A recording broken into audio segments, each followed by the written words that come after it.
Good afternoon, and welcome to today's New York City Council hearing for the Committee on Civil Service and Labor.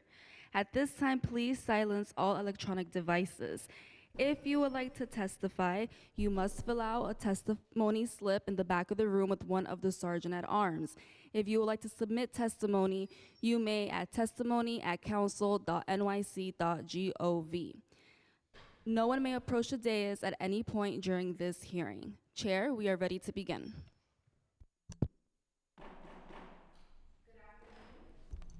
Good afternoon. I am Councilmember Carmen De La Rosa, Chair of the Committee on Civil Service and Labor. Welcome to today's hearing where we will be assessing the administration of city benefits for current municipal employees. This hearing will center on the following three employee benefit programs. The Employee Assistance Program, which provides education, information, counseling, and individualized referrals to assist with a wide range of personal and social problems. The Management Benefit Fund, which provides a range of supplemental benefits, including dental and vision insurance, and the Flexible Spending Accounts, which allow employees to set aside a portion of their pre-tax income into accounts maintained for certain health and dependent care expenses.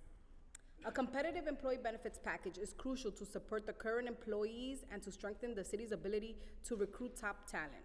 However, a strong benefits package is only part of the equation. The real challenge lies in ensuring that New York City employees can fully realize their benefits. Given that employee benefit programs are a crucial tool for the recruitment and retention of staff in the municipal workforce, it is imperative that such benefits are not just simply offered on paper, but are accessible to employees in a meaningful way. The committee is concerned that the administration of these programs are plagued with unnecessary processing delays, technicalities, and other bureaucratic problems that can frustrate employees' attempts to realize benefits or deter employees from seeking benefits altogether. Additionally, many employees may benefit from receiving more comprehensive instruction about the programs. At this hearing, the committee's focus is to gain a deeper understanding of OLR's efforts to not only create employee benefits, but also the critical role it plays in facilitating their accessibility and usability for employees. In addition to today's oversight topic, we will be hearing the following legislation: pre-considered intro sponsored by myself related to OLR's administration of city benefits. Intro 265, sponsored by Council Member Joseph, which would call upon the municipal agencies to expedite the health insurance coverage processing for employees who transfer from one agency to another. And finally, Resolution 5, sponsored by Minority Leader Borelli, which would call upon the state legislature to pass legislation regarding the reinstatement of employees who were terminated pursuant to the vaccine mandate. I'd like to thank committee staff for their hard work in preparing for this hearing. Policy Analyst Elizabeth Arts and Legislative Counsel Rie Osawara. I'd also like to thank my staff, Chief of Staff James, Legislative Director Kiana Diaz, and Communications Director Frene Familia. I would like to recognize that we've been joined by my colleagues, Council Members Joseph, Ariola, Minority Leader Borelli, Council Member Bottcher, and on Zoom, Council Members Moya, Menin, and Caban. I now turn to Council Member Rita Joseph, who is present to make a statement on her bill, Intro 265. Thank you, Chair De La Rosa. I am excited to introduce Bill 265. It's being heard in the Council, a local law to amend the Administrative Code of New York City about health insurance for city employees. The bill mandates that each agency must expedite process to ensure continuous health coverage for employees transferring between city agencies, preventing any lapse during transition. This issue is particularly close to my heart. Before becoming a council member, I served as a New York City public school teacher for 22 years. When I transitioned to the council, I experienced change in my benefits, including disruption in my health coverage. As someone who had open heart surgery, maintaining my health insurance is vital.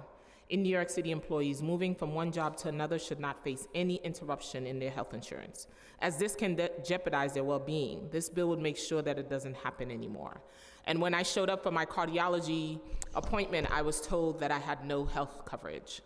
2008, I had open heart surgery, and I do follow a yearly basis with my cardiologist. And come to find out, when I became a council member, I had no health insurance when I showed up at my cardiologist. I wouldn't want this experience to happen to anyone moving from one city agency to another. I'm moving from New York City Public Schools to New York City Council, not from a state to city agency, but from city to city. So that's what this bill would do. So thank you, Councilmember Chair De La Rosa, for considering my bill today. I'm eager to hear feedback from the city agencies and representative. I will ask questions as needed, but my goal is to see this bill pass in this committee. Thank you, Chair De La Rosa. Thank you, Councilmember Joseph, and also for your advocacy and sharing your story. I want to recognize that we've also been joined by Councilmember Salam. Welcome. And I will now turn it over to Minority Leader Joseph Borelli, who is present to make a statement on Reso 5. Thank you, Madam Chair, and thank you for indulging us by giving us this opportunity to have this hearing about an issue that, frankly, I think most people would have assumed we would not still be talking about in 2024. I had some prepared remarks, but today when I got here and I saw all of the people here to testify on this resolution about the vaccine mandates, I was struck by the irony in that you folks aren't in your firehouses or your schools or your DOT garages or wherever, and you're not there because you're some sort of cootie-written plague carrier or something. And yet here you are, and not one of you was stopped before coming into City Hall. Not one of you was asked whether you were vaccinated. Not one of you was required to put on a mask. Our friends here from the administration, although not responsible for this policy, I noticed none of them are in spacesuits out of fear that they might contract some horrible disease from you. And yet you are terminated from your employment, which for all of you was exemplary and fine. None of you are terminated for any other reasons. You're terminated because you refused to take a vaccine. So you can't go to your firehouse, you can't go to your school, you can't go to your DEP plant, but here you are, just feet away from the mayor's office. You just walk through the room where all of the policies of the cities are made. You're in a committee room where policy for the entire city is routinely discussed and made. You're in the nerve center, the heartbeat of the city, and there's no problem with you here. But because of a wrong policy that was implemented, that is the only reason you don't have your job. And now it's easy to say because we know it was a wrong policy. If we look at the timeline, December 6, 2021, Mayor de Blasio announces a vaccine mandate. February 11th, a few months later, 1,780 city employees, some of them are here, were fired due to non-compliance with the COVID vaccine mandate. Just 6 months later to the day, August 11th, 6 months. Now, I mean, just think about how many terrible policies are made in this building that go way longer than 6 months, all the time. We make bad policy professionally here, and it stays in place for years. But this policy was so fundamentally flawed and so stupid that the CDC, the follow the science people, the brain surgeons, literally, they said, oh, no, no, no. The CDC issues new guidance, acknowledging that vaccines do not prevent community spread, acknowledging that their own recommendations no longer ask for mass vaccination policies, concluding, quote, there are no public health benefits sweeping COVID-19 vaccine mandates, meaning there is no benefit for us to having this policy. And at that point, or really September 20th, when the mayor acknowledged that we're no longer to have a vaccine policy going forward, right, this would have been the great time to say, hey, you know what? We had this COVID crisis. We did the best we could. We followed the science, but when the science changed, we changed our policy. That would have been the right thing to do. But instead, the administration still refuses to acknowledge that their policy in terminating over 1,000 employees was the wrong decision. I would say you were treated like plague victims, but the truth is if you had the bubonic plague, you'd still have your civil service protections, you'd still be protected by HIPAA, you'd still have your job, and we'd be paying through your health benefits for the treatment you'd be receiving. So you're treated worse than plague victims. And that's why this hearing is so important, not just to give a voice to you, but to give a voice from City Hall and hopefully acknowledge that this policy has been wrong for over 2 years. So thank you. Thank you, Minority Leader Borelli. We'll now turn to Councilmember Arriola, who will also make a statement on Reso 5. Thank you. Thank you, Chair De La Rosa, and thank you, Minority Leader, for initiating Reso 5 and for your wonderful remarks.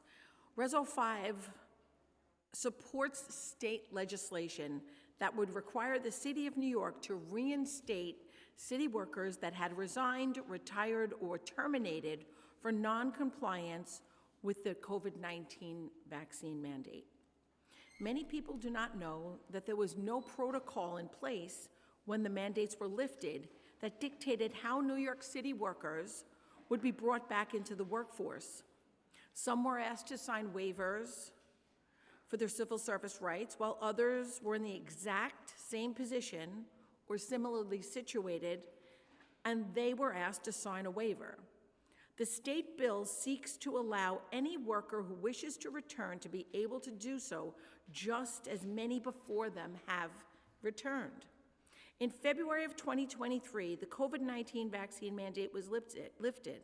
Many were really so finally excited, especially us, so that you would be able to return to work, the job that you loved, and after you had helped people during the entire COVID-19 crisis and shutdown. But for many, that excitement quickly faded. Workers were not told how to reapply. There wasn't any outreach being done by agencies to guide those who had been separated from their city employment, and there was no protocol that had been outlined for agencies to reinstate the workers. Some were getting answers to emails from their former supervisors, while others were not. The law department seemed to act in a silo on many of these issues, and you will hear about them today. With no rhyme or reason, they made their decisions. You will hear from firefighters who were similarly situated, who were named on the same lawsuit, one of which has been reinstated with the department since May of 2023, and one who continues to sit in limbo with no income, waiting to return to the department he bravely served for 16 years. You will hear about cases where Article 78 lawsuits were won and city workers were reinstated immediately, while others, similarly situated and won their Article 78, still remained separated from city service, leaving them to have to find new ways to provide for their families and pay their bills. You will hear from those who retired not having to sign a waiver, even if they were a complainant on an active lawsuit, and they were reinstated, while others were not given that ability. So what Reso 5 does is support the state's agenda that there is a policy that is followed that is equitable for all our municipal workers so that they can come back to work. I have worked with many of the city employees from many different agencies to help them get back to work. We worked with the law department, and we oftentimes could not find an answer as to why some were being brought back and some weren't. And we were given a complete runaround. And imagine, we sitting here, as the minority leader stated, we're the policymakers, yet there was no policy. So that is why we sit here today. This is not a mandate bill. This is not an anti-vaccine bill. This is a resolution for municipal employees to receive the same equity as others did to get back to work, back to their jobs, back to providing for their families, back to teaching our children, back to being able to work for sanitation and for the DOT and for the fire department and for police department and any other municipal office and agency, when we know that there is a reduced head count and there is no one to fill those positions. We need this resolution to pass, and we need Albany to do their job and pass the legislation at hand. Thank you for the time. Thank you so much to you both for your statements and your continued advocacy on this issue as well.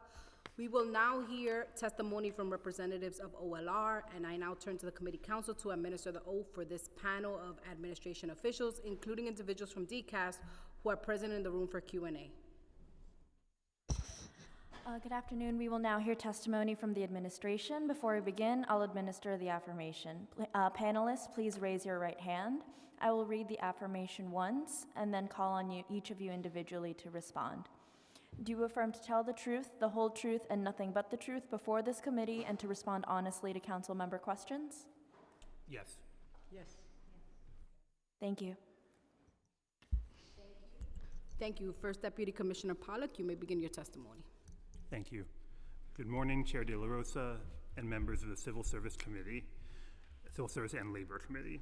I'm Daniel Pollack, First Deputy Commissioner at the Office of Labor Relations, and I thank you for the opportunity to testify today.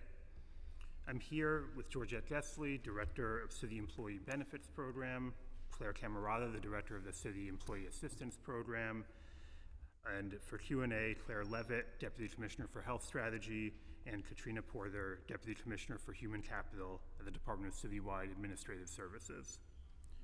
I will first provide an overview of the benefits OLR administers, then turn it over to my colleagues to provide greater detail, particularly regarding the Management Benefits Fund, Flexible Spending Account, and Employee Assistance Program. I will conclude OLR's testimony with some observations on the legislation before the committee. The Employee Benefits Program consists of 5 separate programs: the Management Benefits Fund, known as MBF, the Flexible Spending Accounts Program, commonly known as FSA, the Deferred Compensation Plan, the New York City Employee Individual Retirement Account, and the Health Benefits Program. The Employee Assistance Program operates separately from Employee Benefits Program, as does WorkWell NYC, the city's workplace wellness program. So the largest program is our Health Benefits Program, which covers approximately 1 million active employees, pre-Medicare retirees, and their dependents, and over 200,000 Medicare-eligible retirees and dependents through our health insurance plans. The 95% of city employees who are unionized have access to additional benefits through their union welfare funds. These funds provide benefits such as dental and vision insurance, frequently prescription drug coverage, as well as other benefits. They're funded through contributions made by the city to the funds, the amount of which is negotiated through collective bargaining. Non-represented city employees receive additional benefits through the Management Benefit Fund, which is administered by OLR. Similar to welfare funds, MBF receives a contribution per employee and retiree similar to the amounts received by union welfare funds, and uses those funds to purchase ongoing benefits for non-unionized employees. I'll now turn it over to our Director of Employee Benefits, Georgette Gesley, to provide additional details about our employee benefit programs. Thank you very much. It's a pleasure to be here. If we can go to the next slide, please. I'd like to go over what First Deputy Commissioner Pollack just talked about as far as the Employee Benefits Program is concerned. So if you would look at that monitor, then you will see that the Health Benefits Program, the Management Benefits Fund, Flexible Spending, Deferred Comp, and the NICE IRA. The first 3 are listed in the order in which employees use them. So the very first thing that you use is the Health Benefits Program. If you have out-of-pocket expenses after that as a manager, then you can go to the Management Benefits Program. After paying a $500 deductible, then you get 90% of that money back. If you still have out-of-pocket medical expenses, then you go to the Flexible Spending Program, including the deductible that you just paid. So that's the order in which this is used. What is not there is the pension plan, which is not an employee benefits program and not at OLR, but it is tied to the health benefits program. In order to get retiree health benefits, you must be receiving a pension. So if you can just imagine a pension bullet there and then looping back up to the health benefits program, that's how that ties in. Employee benefits program utilizes, particularly with regard to health benefits, various ways of communicating with participants. We reach out to the agency reps on a monthly basis. We send email blasts to employees about new benefits. We have open enrollment for both employee benefit, the health benefits program, and flexible spending. And there is a very, very active OLR website where participants can get all of their communication on every program. Let me continue. Pursuant to Executive Order 99 of January 3rd, 2007, Consolidation of Health Benefits Program Assistant, the function of providing support to agency employees and the Office of Labor Relations in furtherance of the administration of the city's health benefits program was centralized at DCAS, the Bureau of NICAP Central. When employees from centralized agencies have issues regarding health insurance, their first point of contact is either their human resource departments or NICAP Central. And when employees from non-centralized agencies, for example, health and hospital, have questions about their benefits, they go to their human resources as well. If you could go to the next slide, I would just like to talk about for a minute, because it details what the responsibilities are as these agencies come together. So the employee benefits program is decentralized. While OLR has primary responsibility for contracts, monitoring carriers, and so on, the actual administration in regards to direct contact with employees is decentralized. So let me go to the OLR. Is this the right slide? Or were you talking about the one before? One, okay, can you go back one slide, please? Thank you. Yes, that's the one. So OLR monitors the carrier's performance and claims data, administers MBF and flexible spending, as we said, operates the retiree health benefits enrollment and call center, communicates issues to HR and payroll, and advocates for all city employees and retirees with health carriers when they come to us with questions. DCAS operates active health benefits enrollments and central agencies, supports non-central agencies with health benefits inquiries, and creates new hire onboarding orientation materials. And then finally, the agency HR reps, they are the ones who distribute the benefits information and materials to employees. They provide benefit information to all new hires and to onboarding process, act as the first point of contact on questions, and bring those questions to OLR for clarification. So as I'm going through this, if you have a question, please stop me, and I'm happy to go further into it.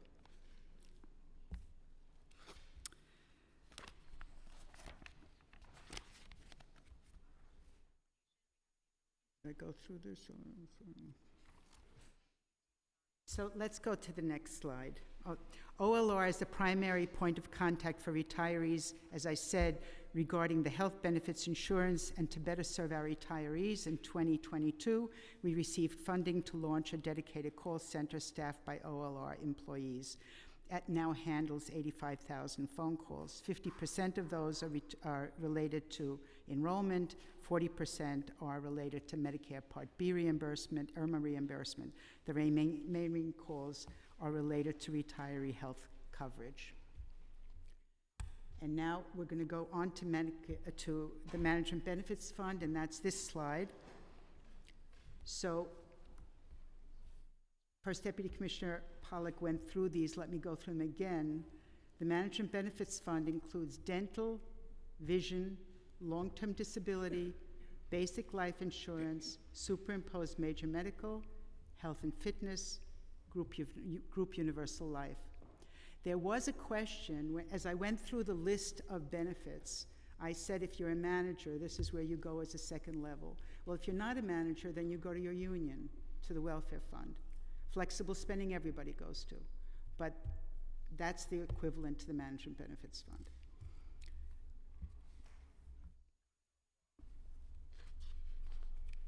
If you could go to the next slide, please. Management Benefits Fund procures its service vendors through an RFP process. So the dental vendor, the vision vendor, those are actually contractors of the fund who pay the claims, receive the claims, and have the contact with employees. It is done through an RFP process on a rotating basis. Contracts of 5 years. We have, in the last 18 months, switched out both the dental and the vision carriers because they were better carriers in the field.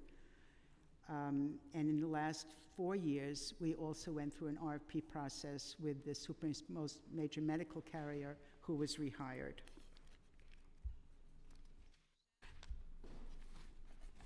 The vendors are selected based on their experience, their service levels, the breadth of their networks, and their costs. The committee members of the procurement committee are those who are members of the Management Benefits Advisory Committee. And all of these service contracts have performance guarantees built into the contract. How quickly they answer calls, how quickly they pay their claims, and so on. That's all contractually specified. Just to give you an idea of numbers, if you'd go to the next slide, please.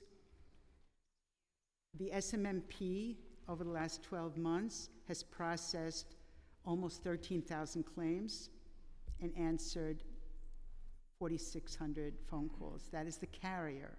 That is ASO. Their carrier has done that. Dental, we had 96,743. You can see that that's the primary program in the MBF.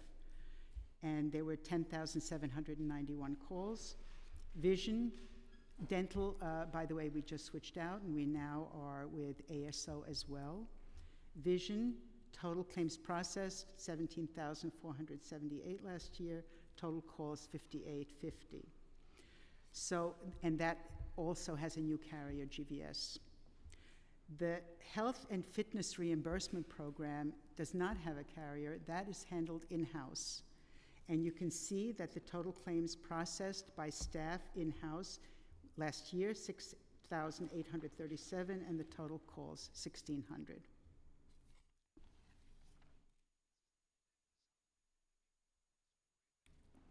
What did I leave out?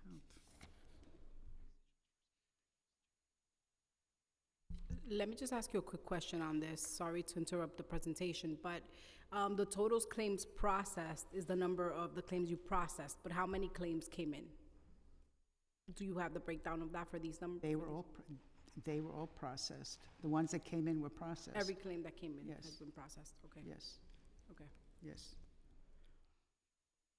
So I do want to say, even though these are all carrier processed claims, if a member calls us and says, I'm having a problem, or I received a letter, I don't understand what that says, and so on, then we intervene and we make sure that that claim either is not being paid for a good reason or does get paid. So that is the role of MBF, to intercede. The fund's health and fitness reimbursement program provides reimbursement for both active and retired members, as well as their spouses and domestic partners. You can use a fitness program, you can use City Bike, yoga, any number of programs. Effective March 1 of 2024, the reimbursement has gone to $500 for each consecutive 6-month period, or $1,000 a year. Last year, there were, as I said, 837, 1,600 calls.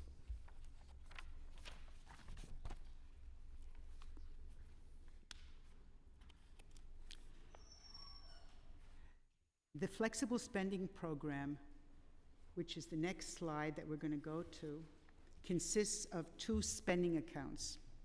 So what happens is a participant decides to enroll in one of these programs during the open enrollment period, which is in the fall. It's always for the following January 1, and there is an open enrollment every year. These are the participant is signing up for a single year and then has to re-enroll. There are 2 kinds. There is the HCFSA program, which has 4,700 participants, and there is the DCAP program, which has 1,500. HCFSA, as I said, is the flexible spending program, which is the third level, the last payer for whatever is left over after the health benefits and after the union or MBF has paid. Whatever is left over, you can bring here. The DCAP program is for childcare expenses. The participation is very low, as you can see, and that is because if they don't join this program, people can take exactly the same credit on their tax return at the end of the year. So the only benefit here is that you get the money a little bit sooner, but the benefit exists even without this program.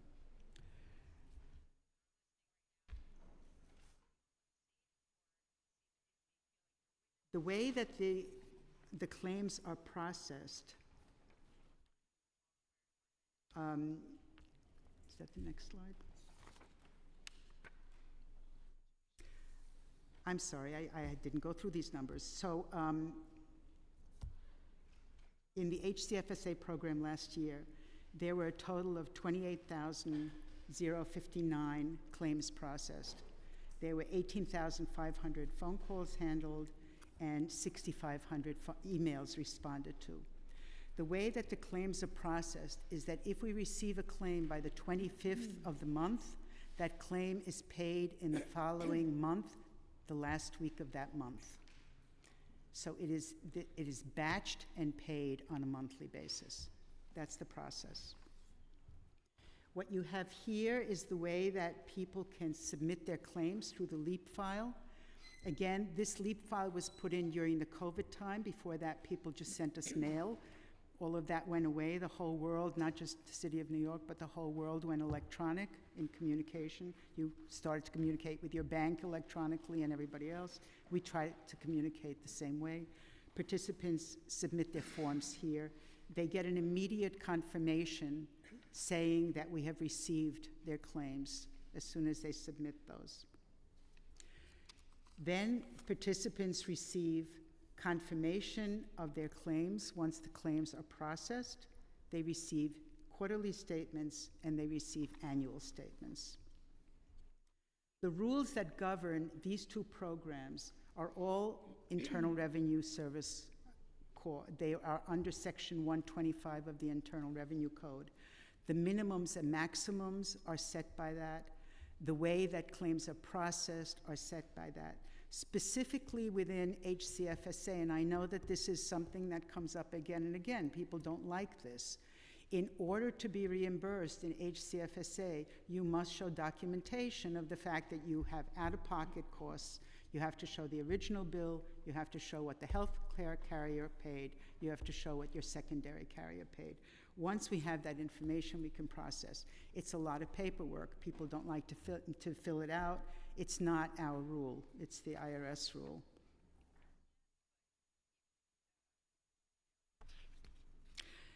Just to talk a little bit about our website. Most participants and most employees get information from the website. We make sure that website not only is current, but is very user-friendly. We especially are proud of our videos, I have to say, because we try to make them entertaining, we try to make them animated, we try to engage people, we try to keep them short. There are multiple web videos about the flexible spending program. If you go out and click on one, then you will see it. There are worksheets, there are calculators, all are there on the website to help individuals calculate their annual expenses and their potential tax savings, so that when they are joining these programs, there is not a surprise at the end. And finally, if I could ask for the last slide. Moving forward, we talked about that. Next slide, please. So these are projects and improvements that I wanted to talk about. We are working on an FSA portal. We understand that participants want to see what their balance is, what has been paid, what hasn't been paid, and so on. They want to see their claim. In the early part of 2025, that portal will exist. Participants will be able to check all of that directly. That's what we're working on right now. We are continuing to maintain a schedule of on-site agency presentations, both for FSA and for MBF. As a matter of fact, the City Council presentation from both MBF and FSA are scheduled for September for the HR and payroll. We are developing webinars for both programs.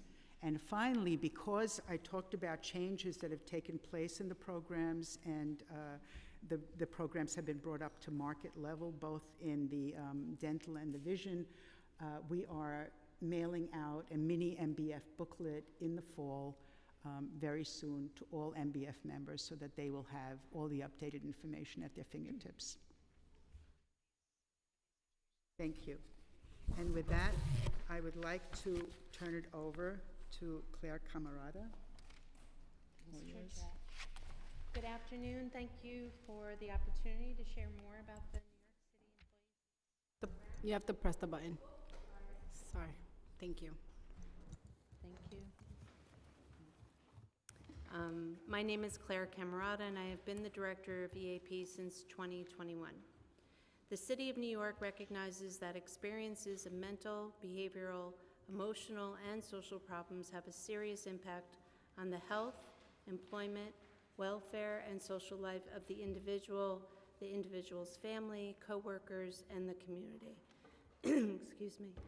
With this in mind, Executive Order 46 was issued in 1992, establishing municipal EAPs to address these issues that New York City employees may face and to provide support and counseling to assist them in seeking help and recovery. New York City has an extensive network of agency and union-based EAPs providing services to all city employees. Each EAP offers distinct services based on employees' needs, but all the programs work in concert with one another to best serve all employees.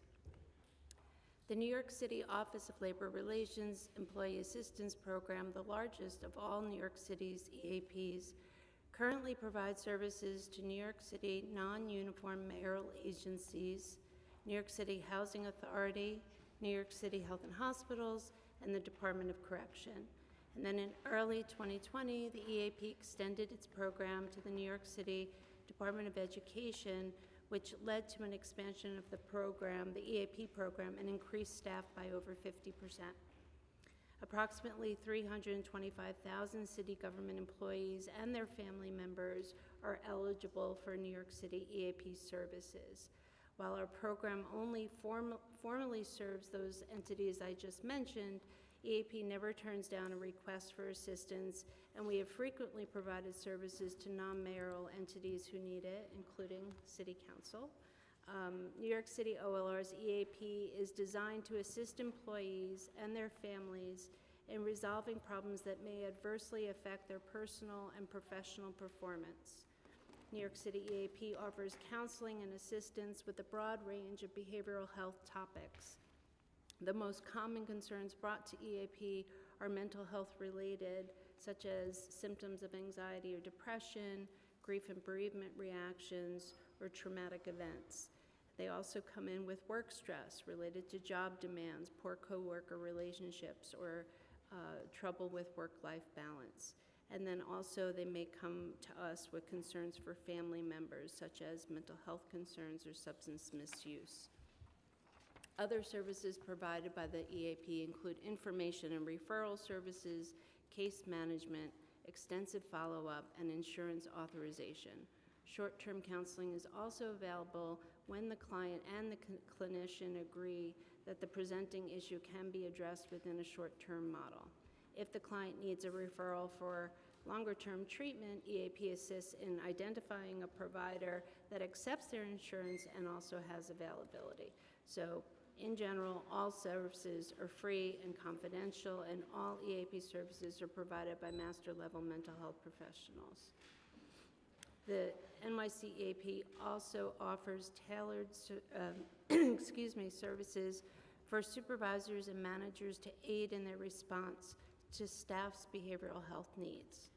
Stress management, suicide awareness and prevention, improving communication in the workplace. These are just a few of the presentations offered to New York City agencies. Supervisory and managerial consultations, online workshops, and staff presentations are provided upon request of the agency. EAP continues to grow, reaching more clients each year. In 2023, EAP served 39% more clients as compared to 2022. That was a total of 27,000. And specific to our managerial and supervisory support, we have reached over 15% more employees in leadership roles than compared to 2022. Despite all the EAP has to offer and all the services we provide, we want to do more. We are devoted to educating employees about the program and encouraging their utilization of EAP's offerings. To consistently promote the EAP and educate the workforce about our program, we offer the following: online and in-person presentations to review the EAP program and services at new hire orientations.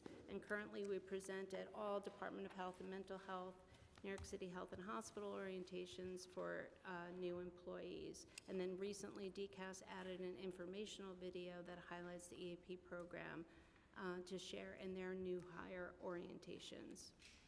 We also send bi-weekly emails to agency leadership to distribute to staff, and then each of those emails includes a relevant behavioral health topic. We attend health fairs, DEI events, wellness events, and more. We provide presentations to senior management and supervisors on things like how to address staff that may benefit from EAP support. We collaborate with unions so they can provide information to their members, and our website, which is currently being updated, is going to be updated to be a bit more user-friendly. So I and the staff at EAP are passionate about the work we do assisting city employees and are constantly working to better serve our clients. So thank you, and I'll now turn it over back to First Deputy Commissioner Pollack. Thank you to my colleagues for describing those programs. We all are very proud of all the benefit programs and EAP and other programs we administer to help city employees.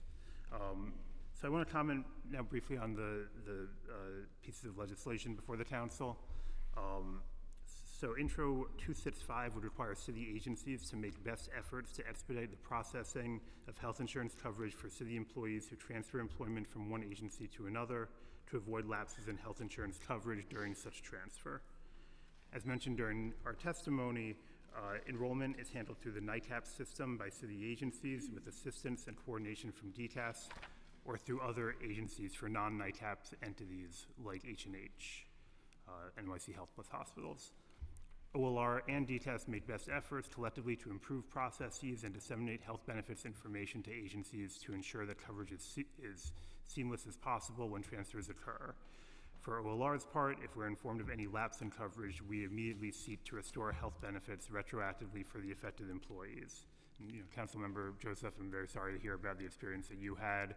That's never anything we want to see happen when employees are hired or moving between agencies. Our goal is to make sure that people have their health coverage. When we are contacted, when someone faces an issue like yours, we leap into action to try to rectify it, I think. So, we certainly appreciate the intent behind this bill, and, we'll continue to discuss it with the council. Well, thank you for that, but that day I had to go back home and wait until you guys reinstated my health insurance in order to see the cardiologist. This was pressing for me. I understand, and I apologize, and we never want to see that happen. It's definitely our goal to make sure that doesn't happen.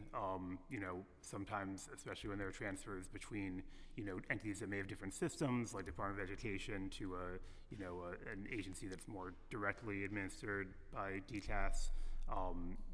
There could be issues, but I know we're always looking to improve the process, and we will continue to do so.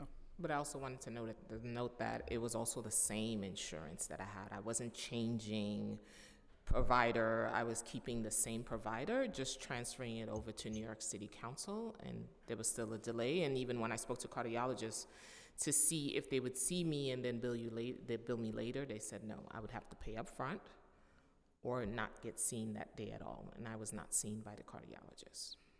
Yeah, so again, I do apologize for that. I really, anyone who faces that information, faces that situation, as soon as we're notified about it, we will seek to rectify it. We have no interest in seeing people have that issue come up. So Chair, can I ask a couple of questions?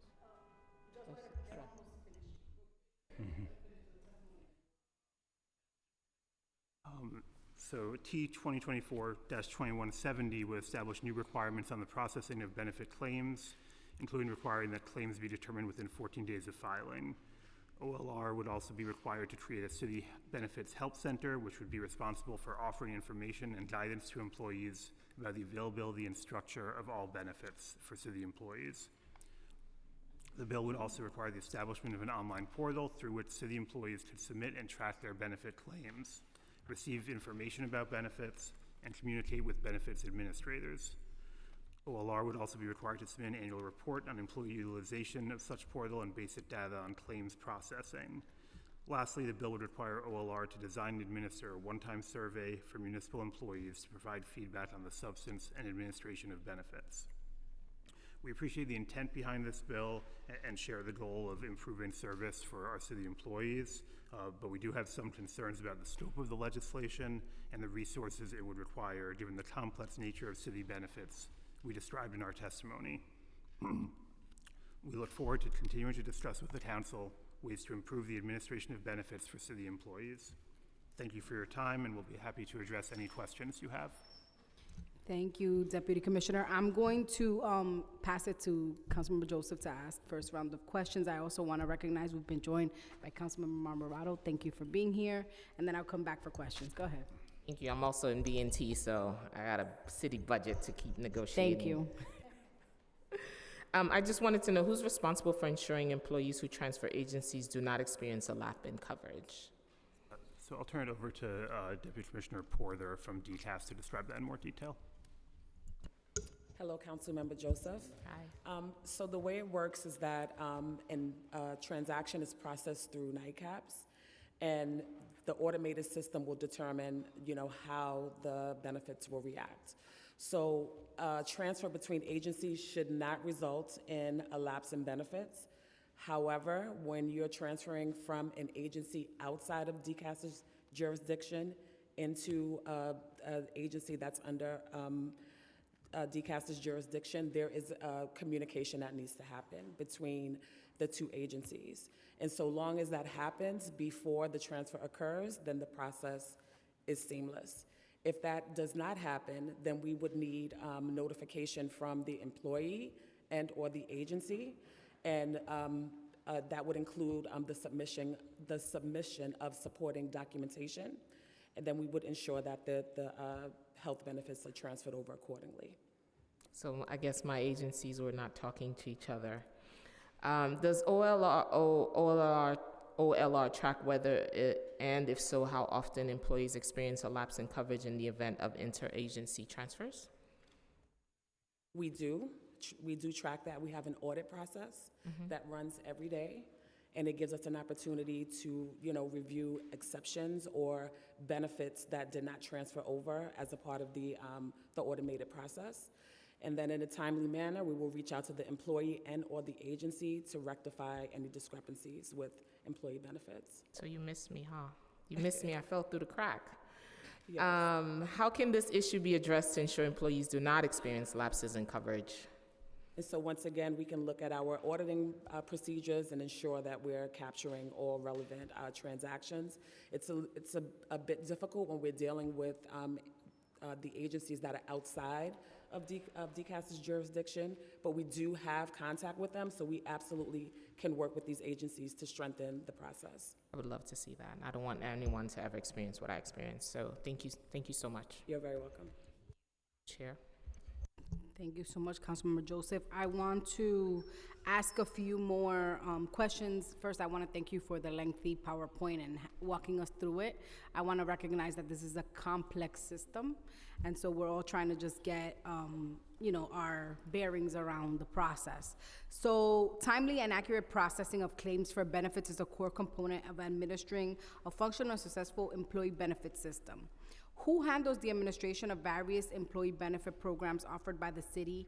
And I guess you ran through that, right? But how does OLR assess the performance of these contracted administrators?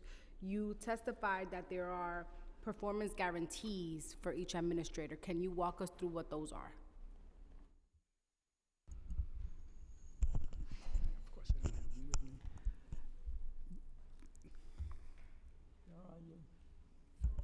I just first to start, we can certainly provide some of them now, but we're happy to provide a full list of the guarantees. They're fairly lengthy, so we're happy to provide that to the council. Okay. I think some of the performance guarantees include timely processing, answering calls, things like that. And when you say timely processing, what is like your standard for holding this administers? We process within 10 days. Within 10 days? They have to process within 10 days. It's 10 business 10 days. business days. Okay. Okay. What are the claims processing standards that apply to various benefits offered by city employees, and how are those standards determined? So just to provide some more clarification to the last one, that's really the MBF contracted programs, so our dental, our vision, our superimposed major medical. Obviously union welfare funds would have their own contracts and their own performance standards that, we're not fully aware of.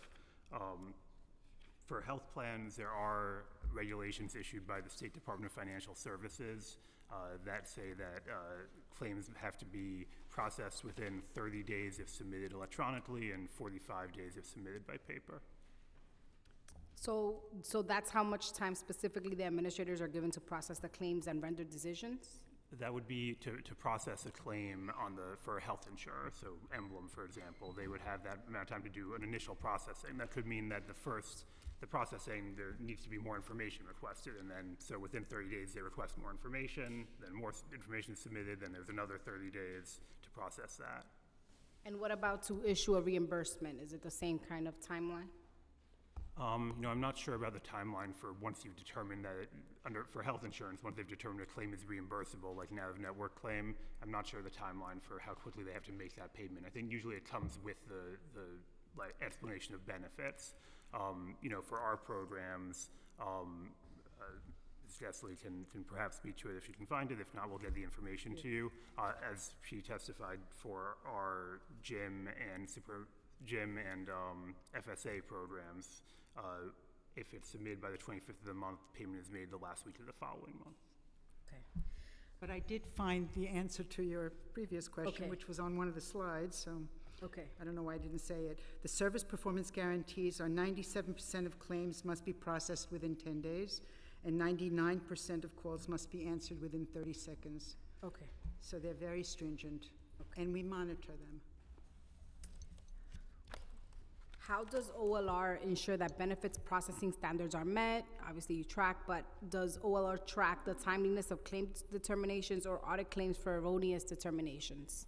We do. We get quarterly reports from all of the vendors, and we review those on a quarterly basis. We discuss it with each of them. We discuss all of these. And as I said, what we do regularly is go out to the market and we bid. And if we hear that service levels are not where they should be, we switch out the vendor, which is exactly what happened with dental and vision.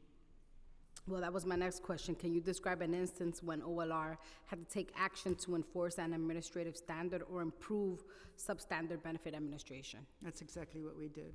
We started to get complaints about Davis Vision. We started to get complaints about HealthPlex, and we were going out to bid, and that was part of the process that we went through, is that we took those complaints into consideration. In your experience, what is the most effective way to ensure that claims for benefits are processed within a prescribed time frame? What did she say? I didn't understand the question. I can try to answer that. So you're asking about how we would ensure, the most effective way to ensure that claims are processed. So I think, as Director Gessley mentioned, we do receive these reports, staying in touch with the carriers, and also hearing from non-represented city employees.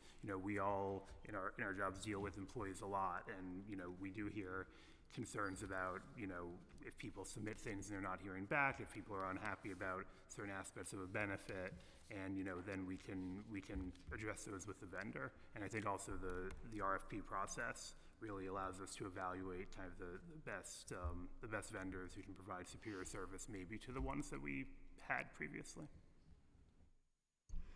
I'm going to pass it to Councilmember Arreola because she's waiting to ask questions, and then I'll come back to ask some more technical questions. Thank you, Chair.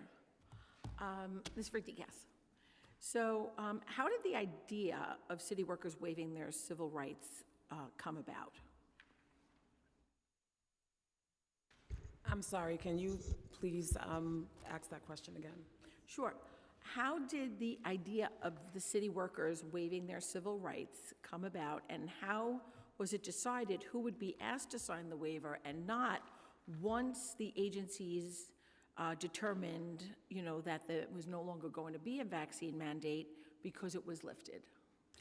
So I'm going to defer the question to OLR. Okay.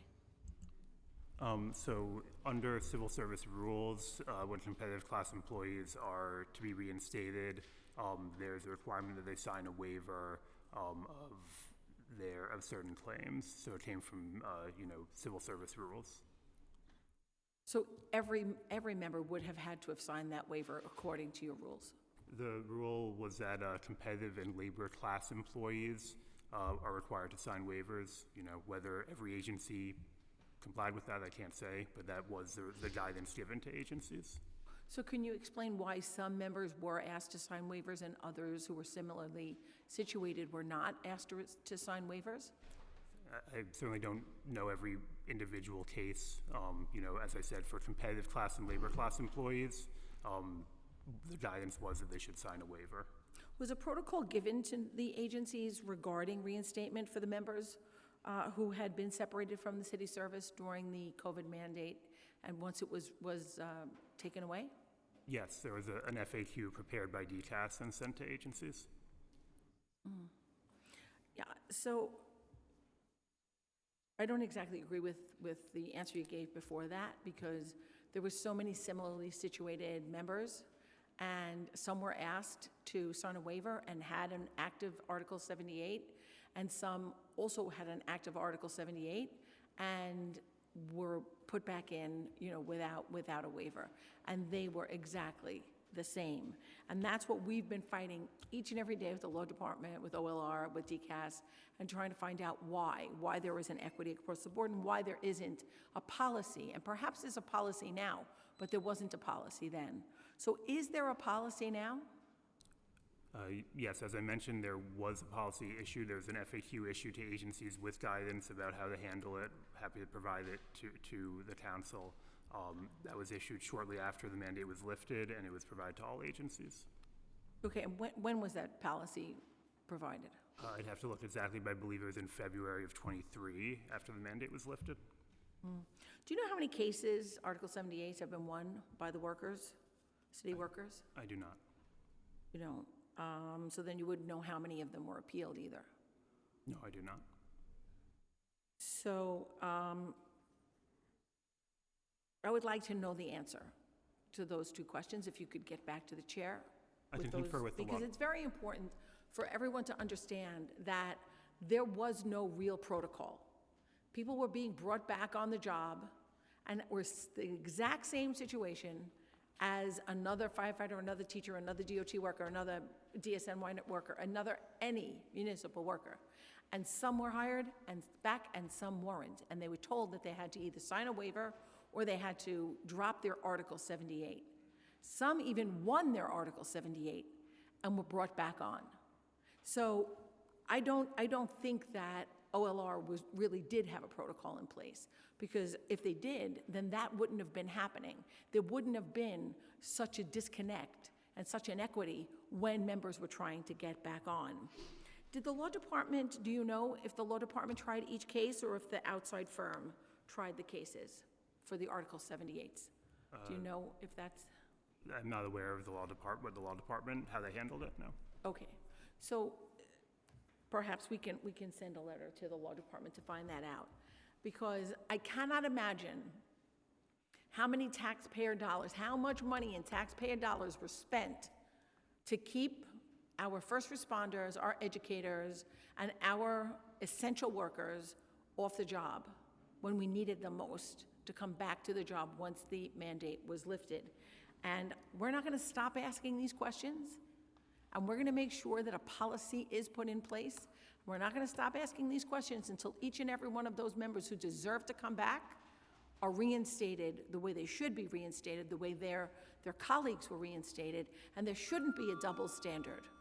Thank you for the time. My pleasure.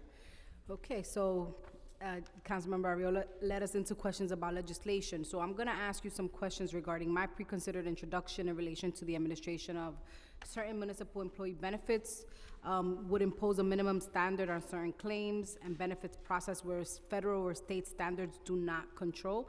Additionally, it would require claims tracking for benefits that do not currently offer online tracking, which include the health and fitness reimbursement and the FSA program. Does OLR offer a mechanism through which employees can voice complaints or submit inquiries about benefit administration? If so, what are the most common questions and concerns that OLR receives? Yes, we do have a mechanism. I can turn it over to Director Jessley to speak more about that. So there are a number of ways that people can contact us. They can call us. There's a telephone number for each of the programs. They can send us an email. If you go to the OLR website, it specifically says contact us. You can send an email just by clicking there and it comes to us directly. You can use the mail. We are under an obligation for a very long time by the mayor's office to respond to all communication within 10 days. We try to respond much faster. The majority of issues that we hear, as I said at the beginning, are not issues that we can actually change. People say, why is the gym benefit, the fitness benefit taxable? Because it is, because that's the way the code is written. There's nothing we can do. People submit claims, for example, for HCFSA, which are for the prior year. We can't process them this year if it's for the prior year.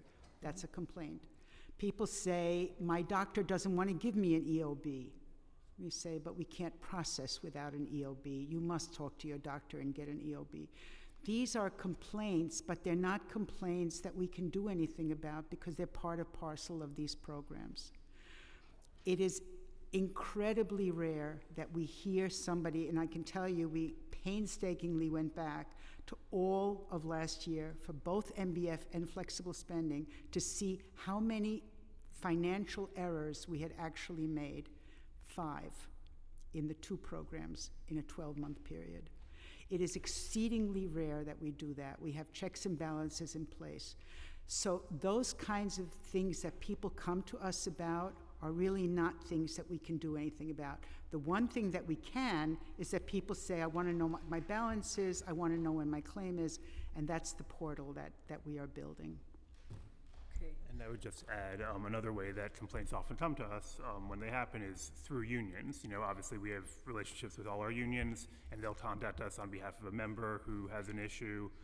You know, we'll also obviously hear from agencies directly. They'll contact someone at OLR who they know with the issues that one of their employees is having, and even occasionally, you know, from council staff about a constituent who's having issues. And when we get those concerns, we try to respond as quickly as we can. How long is a typical contract duration between the city and a benefit administrator or provider? They're 5-year contracts. 5 years. Would you consider including a new element in a future contract that would require providers to offer users a more streamlined and modernized means of submitting and tracking claims and methods to contact administrators with questions? So I think anytime we are doing a new contract, we are definitely happy to consider any improvements. So yes, we consider any and all improvements to improve the experience for employees when we have a new contract. In regards to the performance guarantees that you discussed earlier, are those contract terms made available to the public? Our contracts are, you know, we can provide them when they're entered into. I believe they are posted on the OLR website when we enter into a new contract, so they should be publicly available. Yep. Yes. Okay, we'll have to get back to you on that. I'm looking at our chief contracting officer back there, and we'll get back to you with the answer on that. It may be different for MBF as opposed to a normal city contract. All right. This bill contemplates the potential to improve the administration of benefits under OLR's oversight power by increasing their role in offering help to individuals who are encountering challenges with claiming their benefits. If OLR is unable to directly answer an employee's question, what leverage do you think it would offer an individual employee if they were to have an OLR advocate assisting them with interacting with the providers? Do you think that it would serve an additional oversight on the insurance provider, successful administration of the benefits, and therefore increase the likelihood that the provider would complete their assigned functions more thoroughly and effectively? So I will say that first of all, when issues are brought to us, in many of the ways I mentioned, we will always try to reach out to a carrier to help resolve them, especially when they're urgent, pressing health issues. I think one of the challenges with what you described is just the resources it would require. As we mentioned, benefits in the city is really complex. We have more than 10 different health plans. We have 62 welfare funds providing all these various benefits, all of them with different carriers. There are other union funds for annuity, legal benefits, education benefits. And most of these things are handled by vendors, and our contracts essentially pay them to administer the programs and to have a whole staff who would have to be trained and really have an intimate knowledge of how health claims work. They'd have to learn the procedure codes. No one at the OLR right now knows all those various procedure codes for health insurance. No one knows the ins and outs. That's really what the health carriers are for. It would require a tremendous amount of resources, and I think that's a concern for us.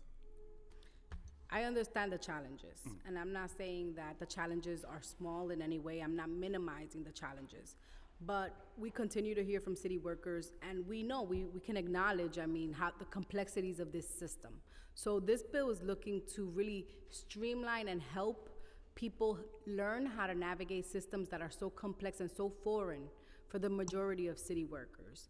And while the challenges and the resources are needed, I think the council serves as a partner to try to make sure that the resources are in place.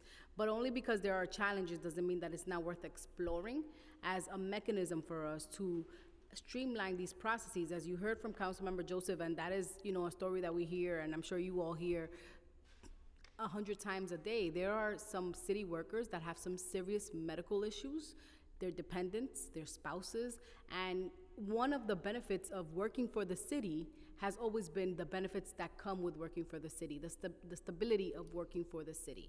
And if we're not making inroads into systems that are so complex that they no longer make sense, then we are going to continue to see the retention of top talent in our city continue to flee. We've been here in other hearings when we're talking about the vacancy rates across city agencies. These things are correlated and these things are connected. If people feel like, that one thing that always drew people to city service, which was their benefits, their stability for their families, is no longer intact, then they won't work for the city.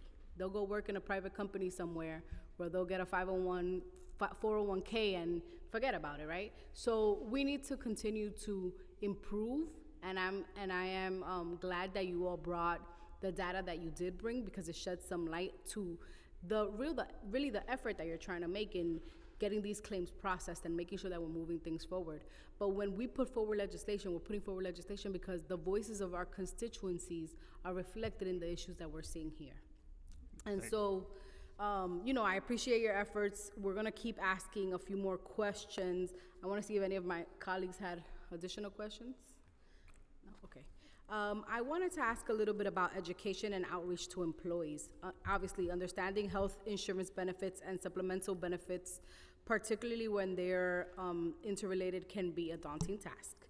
What efforts does OLR make to ensure that employees understand the benefits available to them and how to realize those benefits?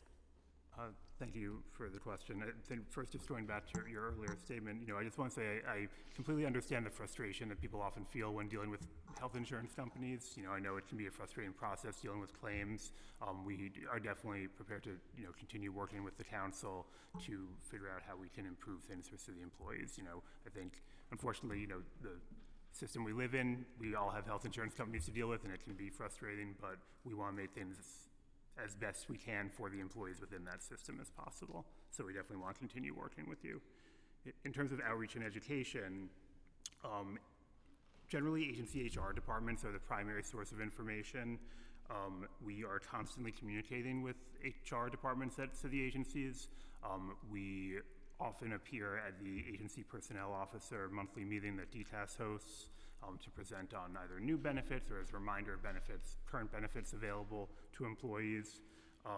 We obviously also provide information through our website, and then there are the other efforts that we spoke about in our testimony, mailing a mini booklet out starting this year. And especially when we introduce a new benefit, we really make an effort to ensure that we are communicating both directly to members as well as through the agencies. Because one thing I find is that sadly a lot of people will kind of ignore an email that's just from a central email account, but if it's from your agency HR, people probably take it more seriously and read it. So we do work with those agencies to make sure they're communicating out to their employees. So going into questions about pension and retiree health insurance. Health insurance for certain retirees is a major benefit of employment, especially non-union employees are not aware of. What are the various ways a former employee can qualify as a city retiree for purposes of enrolling in a city retiree health insurance plan? So that is governed by the administrative code, and there are a few different categories. For anyone hired before 2001, you need 5 years of city service. For anyone hired after 2001, you need 10 years, except for certain teacher titles that need 15 years of service. And the other requirement is that you have to be receiving a pension to qualify for health benefits. So if you're retired and you meet those service thresholds, once you start receiving your pension, you can also start receiving retiree health benefits. Is the information about the benefits and the methods by which it can be obtained communicated to all new employees at the beginning of their career with the city? So I know it's certainly contained in our summary plan description. I'm not sure if every agency provides that to their employees. Is there any information we provide to agencies to include? Yes, we do, and we actually have pre-retirement seminars where we talk to people about the steps that they have to take in order to retire, and where the union, the pension is their first stop, and coming to OLR is their second stop, and going to the union is their third stop, and it is very popular, and a lot of people come. Is the necessity to participation in a pension plan in order to take advantage of retiree health insurance communicated to employees when they make decisions about whether to enroll in the pension or alternate retirement plan? So they do come to us because we also administer the deferred compensation plan. So those people who are not choosing to go into the pension there's a program called VDC that they can go into.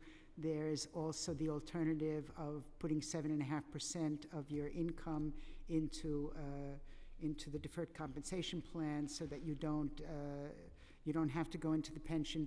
All of that is spelled out to employees. Yes, all of it is on the website in great detail. Okay. And obviously we can't speak to what every single agency does, but we will make an effort to ensure the agencies are aware of that and communicating it. These programs provide important support to current and former city employees and strengthen the city's ability to attract new hires. Additionally, the committee is concerned that employees do not receive adequate instruction and information about these programs. How many employees participated in the superimposed major medical program last year? I think for SMMP, we have claims numbers, but we don't have unique individuals. We can see if we can get that information. I believe it was about 13,000 claims last year. SMMP? Yes, 13,000. 13,000. Okay. So let me just talk about that a little bit. Okay. It sounds low. 13,000 sounds low, and we talk all the time in the office about why that number is as low as it is, because people don't have $500 out-of-pocket medical expenses. An awful lot of city employees don't. They go to their in-network providers. They pay $20 or $30 as a copay. They never come up to the $500. Then they never can take advantage. SMMP is very much a catastrophic benefit, and that's why it's there. So, following up on that question, then what qualifies as a substantial out-of-pocket medical expenses? Is it like a surgery or prescriptions that are highly costly? What? You have claims that are over $500, then you're going to be reimbursed for 90% of what is out of pocket. It's often when someone goes out of network, I would say that's the most common reason someone would submit for reimbursement if they've gone to an out-of-network provider, and then they get some form of reimbursement through their health insurance, the primary health insurance, and then for the kind of remaining out-of-pocket expense would come back to SMMP.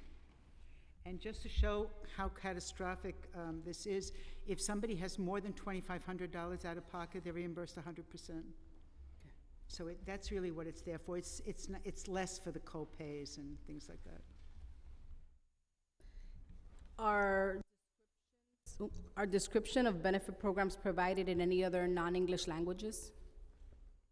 The prescription drugs?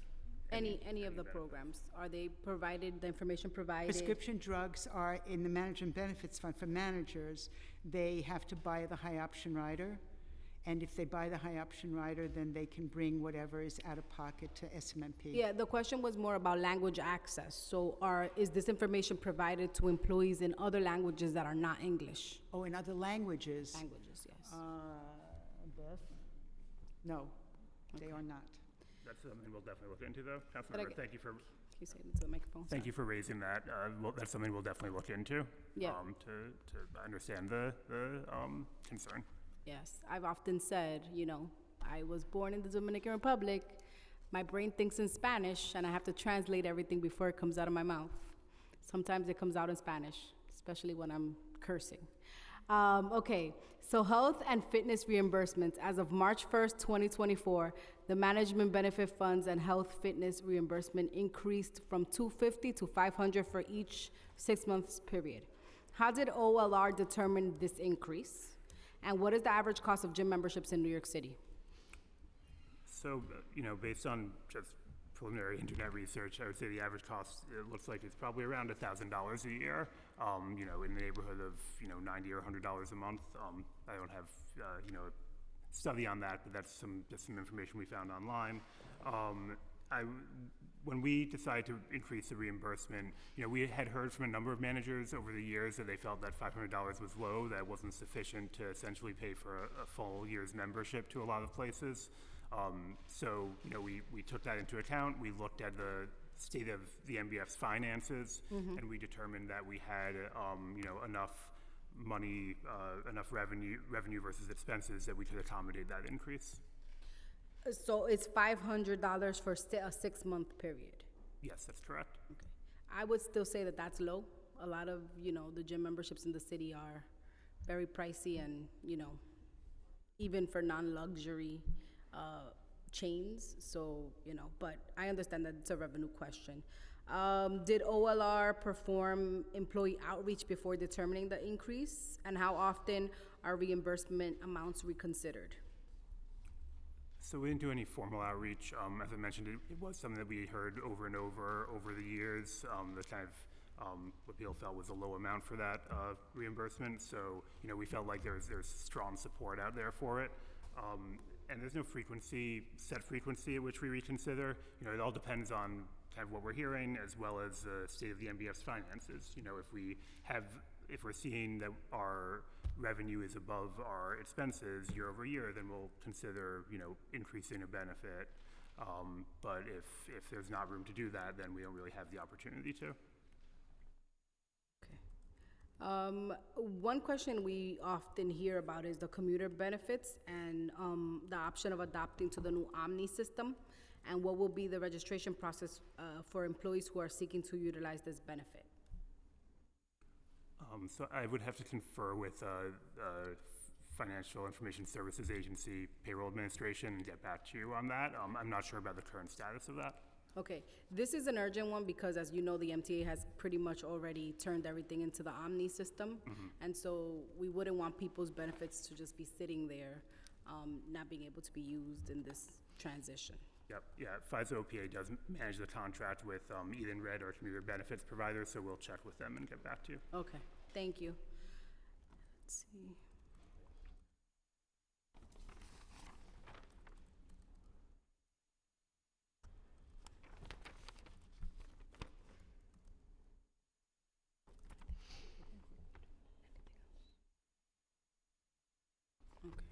All right, I think we're good. Thank you so much for being here and testifying today on these important programs. I know that there's some outstanding questions. We'll be sure to get some answers back for committee members and continue the conversation. But thank you for coming today and spending some time with us. Thank you, Chair De La Rosa. Thank you, council members. Thank you.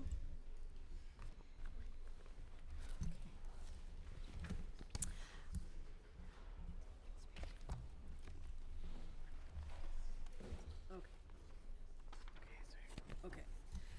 All right. I now open the floor for public testimony. Before we begin, I want to remind members of the public that this is a formal government proceeding and that decorum shall be observed at all times. As such, members of the public shall remain silent at all times. The witness table is reserved for people who wish to testify. No video recording or photography is allowed from the witness table. Further, members of the public may not present audio or video recordings as testimony, but may submit transcripts of such recordings to the Sergeant at Arms for inclusion in the hearing record. If you wish to speak at today's hearing and you haven't done so, please fill out an appearance card with the Sergeant at Arms and wait for your name to be called. Once you have been recognized, you will have 2 minutes to speak on today's hearing topic of the administration of city benefits for current employees. If you have a witness statement or additional written testimony you wish to submit for the record, please provide a copy of the testimony to the Sergeant at Arms.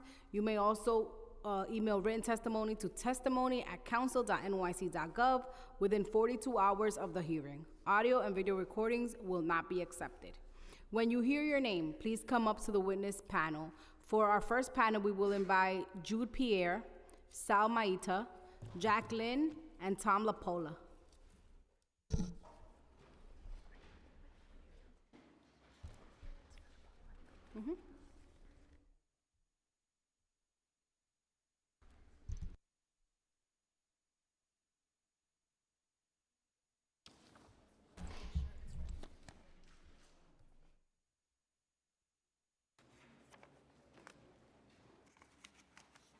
All right, you may identify yourself for the record and begin your testimony. Hello, my name is Jude Pierre. Thank you for having me. I am a New York City firefighter. I was reinstated to the department after the COVID-19 mandate was lifted. We were told to send an email to the fire commissioner and chief of personnel stating that we would like to return to our jobs. I received the email back from the chief of personnel with paperwork to fill out, which I did and sent back to him. I received the email back telling me to make an appointment with the medical office. There were long stretches in between the emails from the personnel, and when I didn't hear back, I reached out to Councilwoman Ariola's office, which intervened along the way. After my medical appointment, I was given retraining dates and was back to work. Knowing that my brothers and sisters were still fighting to return to work, I kept in touch with the Councilwoman's office. I knew there were firefighters in the exact same position as me that weren't being allowed back to their jobs. My return wasn't an easy one. After being out of work for months, I was finally able to return to the firehouse in the community where I served, only to be pulled off the job yet again and told to report to FDNY headquarters, where I was told I must sign a waiver of my civil rights in order to be back in the firehouse. Yet again, the councilwoman's office intervened, and I was able to go back to the job that I love. The other members of the FDNY and all the other city agencies want the same. They want to work for the city that they love and the residents that they wish to serve. I ask that you all vote yes for Resolution 5, calling for equity for all city workers. Thank you. Thank you.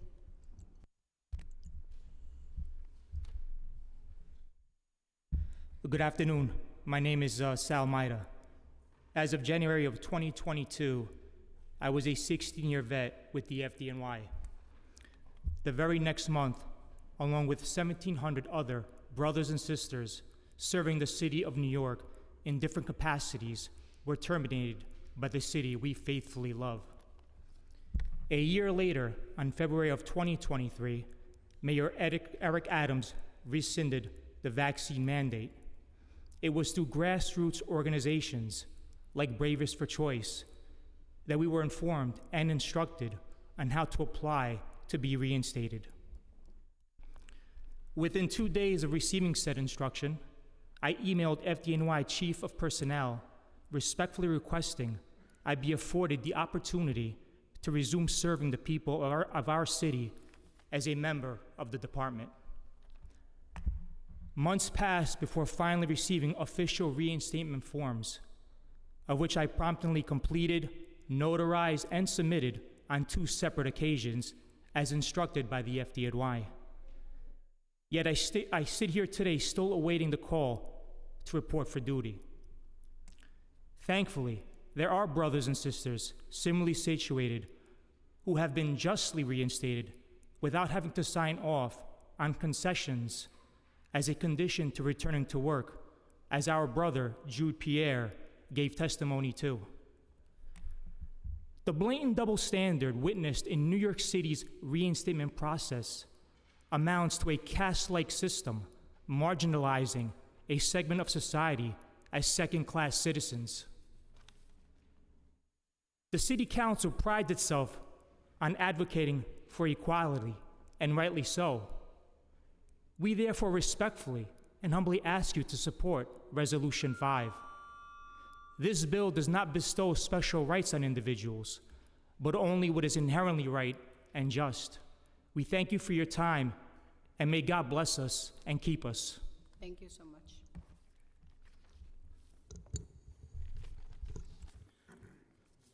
Good afternoon. My name is Jack Wei Lin. I was an EMT with the FDNY for over 14 years. I'm here representing former FDNY EMS workers fired over non-compliance with the COVID vaccine mandate. After the public sector mandate was lifted in February 2023, there was a lack of communication and protocol regarding reinstatement. I wasn't informed by mail or phone call or email informing me of the process to come back. In June 2023, within 1 year of being fired, I initiated contact with the fire department to inquire about the reinstatement process. My 3 email requests for more information went unanswered for 6 weeks until Councilwoman Ariola's office intervened on my behalf. Finally, I received an email response in late July 2023. I was sent a DCAS waiver asking me to surrender my right to sue just for the possibility of maybe getting my job back. Other members were reinstated, no waivers required. Even retirees could return without signing away their legal rights. The double standard is clear and unacceptable. I ask you today, the city claims no wrongdoing.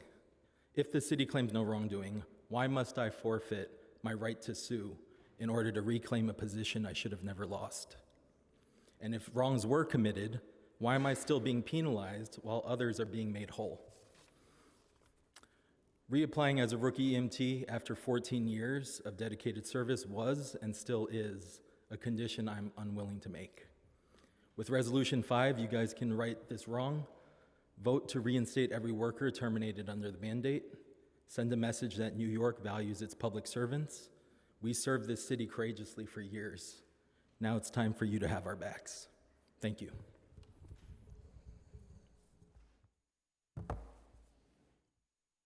Okay. Good afternoon, Tom Lapola. This is going to be my 3rd time giving testimony here in this iconic building. And to be honest, I'm getting tired of addressing this issue. But I'm grateful to those on this committee who have been very supportive of the fired New York City workers. Some of them are here today giving testimony. As someone who was forced to retire from the fire department after 38 years of dedicated service by Bill de Blasio and Dan Nigro for not taking the shot, I believe I have as much standing as anyone to give testimony today. I'll be brief, but I'm going to quote a fellow civil servant who was also forced to retire as well, my friend John.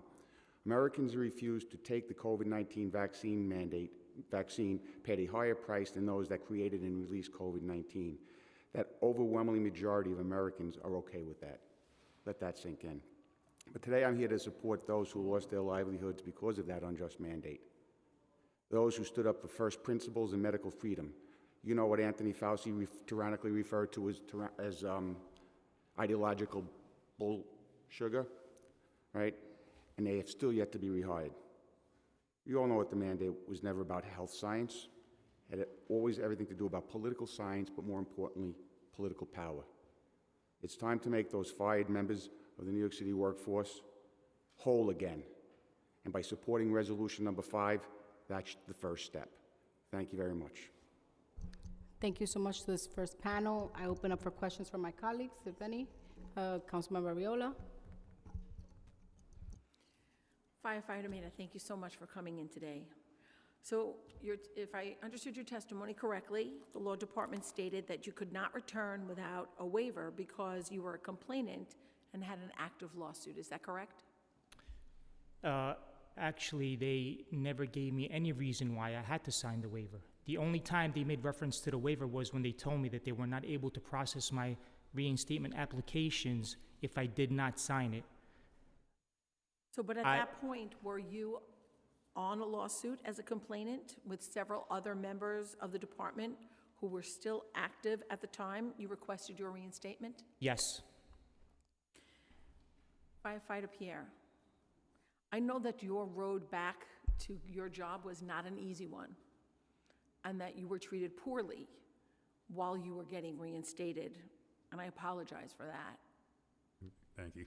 But you were also named on that same lawsuit as a complainant, is that correct? The same as Firefighter Meda? Yes, that's correct. Yet, you were both named on the lawsuit, but you were not required to sign a waiver or drop your Article 78, is that correct? I think my Article 78 might have been denied by that point, but I was still part of the lawsuit. But when they sent me the initial paperwork to get reinstated, they didn't include the waiver. Were you ever made to sign a waiver? Yes, I was in the firehouse for about a week, and my officer was having trouble putting me into the payroll. He was like, you basically won't be able to get paid until I put you in the payroll. So we were trying to figure out what the issue was. And then I got a call saying that there was additional paperwork I needed to sign. And it said, basically I wouldn't be able to get paid until I signed the waiver. But I was already back working in the firehouse for at least a week at that point. So the waiver was an afterthought? I mean, it didn't really explain to me why they decided then to give it to me, but they just said if I wanted to start, continuing my service as working as a firefighter, I would need to sign it. So then, I reached out to see what other opportunities I had, because, that would have factored in my decision to come back if I knew I had to sign the waiver. And did you sign the waiver? No, I did not. And are you working actively? Yes, I am. Thank you. Firefighter Mader, have you ever been given a reason why you were asked to sign a waiver while other members were not? Did that conversation ever arise? No, that never came up. It was never indicated to me why that was so important for the city, for me to sign that waiver. Was it given to you as a condition? Yes. And if you had filed for a vested retirement, knowing what you know about retirees not being reinstated without having to sign a waiver, would you have been asked to sign a waiver to be reinstated if you had retired? No. The whole point of this is to show that there is no real protocol. There is no real balance or equity. I'd like to change my questions now to EMS. Lynn? At the time of the mandate was ordered, a mutual aid agreement between the FDNY and the Volunteer Fire Corps was active in New York City. Is that true? Yes, that's correct. So from the time the mandate was put into place in October of 2021, where you were no longer able to do your job, members of the Volunteer Fire and Ambulance Corps throughout this city who were not mandated to get a vaccine were able to do your job. Would that be correct? That's correct. Well, members of the FDNY panel who were responding to the same emergencies as our valued volunteer fire departments were made and mandated to take a vaccine while volunteer fire department members were not. Have you been reinstated?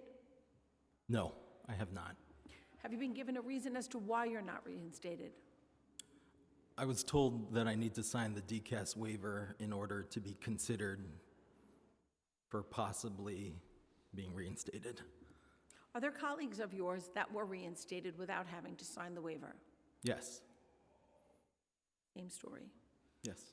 Thank you so very much for your testimony, and thank you so much for letting everyone on this panel know why they need to sign on to Reso 5 and why the state needs to pass this legislation.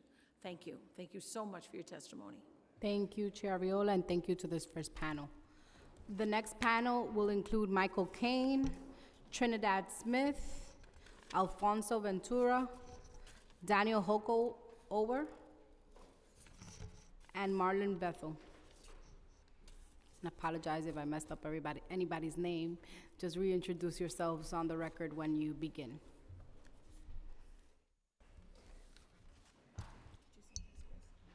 Ventura.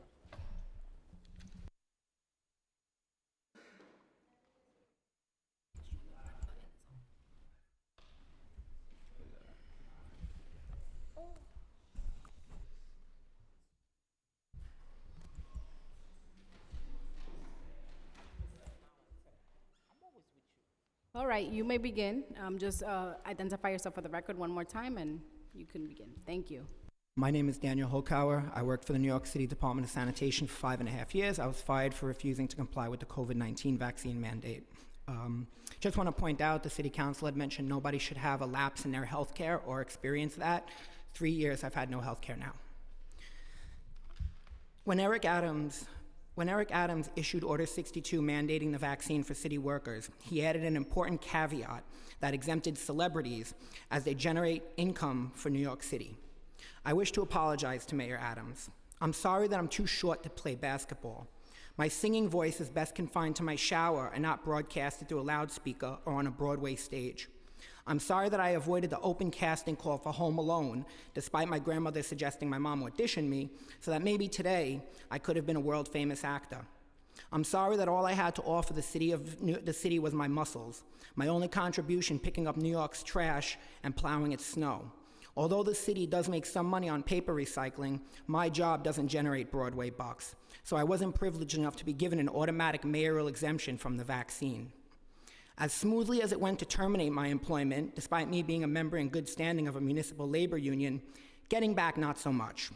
I sit here nearly 3 years after winning our case and being ordered back at 6 a.m. the next day, treading through stay after stay until the city could finally be dragged kicking and screaming into oral arguments, and I'm still not back to work. They're going to keep pushing resources into the appeals against us. Mayor Adams chooses to continue to drag this out instead of throwing in the towel, giving me what is owed to me, and letting me go back to work. Here I am begging for a bill to be voted on to support other bills that order me back to work, when all this could end tomorrow with a call made to the city law office and they get told to drop the appeals and waivers against us and just put us back already. I'm just a callous-handed middle-class dude, the backbone of New York. I never asked anything from this city, but until the day comes when I can finally get the call to report back to my district, I will keep coming here to testify. I will keep reminding everybody of the continued injustice being lodged against unlawfully terminated middle-class New Yorkers who aren't asking for handouts. As I said at the last city council meeting, and I'll continue to say until it finally happens, I just want my due compensation and the damages owed to me, and I just want to go back to throwing garbage in the rain. Thank you so much. Next panelist, please. Thank you. Good afternoon. My name is Alfonso Ventura. When the COVID-19 pandemic began, I, like another municipal worker, was pushed to work. I was working in the biggest restaurant in New York City, the school. I was working at PS8, located at Amsterdam Avenue and 68th Street. Even though I follow all kinds of recommendations in order to avoid the COVID-19, I get it and I get immunization. That was my reason for rejecting the vaccine. I was reluctant when the DOE know that I reject the vaccine. They was pushing me to sign a paper, but I was reluctant to sign any paper because to me make any sense. On Monday, October 4, 2021, the DOE closed me the door and I couldn't access my job. Then from hero, an essential worker, I became right away a villain. The DOE closed me the door, but I didn't receive any letter, any email, anything that explained my status. I lost my job, my car, and anybody gave me employment because I was not vaccinated. Without job, without money, and without unemployment insurance, I was a hero. I'm homeless. I spent almost 3 years in shelter. On December 22, a friend told me that DOE was reinstalling workers that have been suspended by COVID vaccine. Immediately, I called Raul Rodriguez from DC 37. He told me that I should talk to Pamela Rodriguez, DC 37 too. I sent her a text message on December 16, 2022. She answered it on December 22. I called her by phone and explained my situation, and her recommendation was that in order to be reinstalling, I need to apply it again. To the DOE of. I reject her recommendation because if I do that, I'm saying that I didn't spend more than 5 years previously the COVID-19 pandemic. Look like the DOE authority used the pandemic for get rid of guys like me. They call unsubordinated. I reject the COVID vaccine because the own coronavirus create immunity in my body. When I get COVID-19, as a paradox, reject the COVID vaccine. The COVID vaccine has been more harmful for my life than coronavirus itself. Thank you. Thank you for your testimony. Next. Hello, my name is Trinidad Smith, and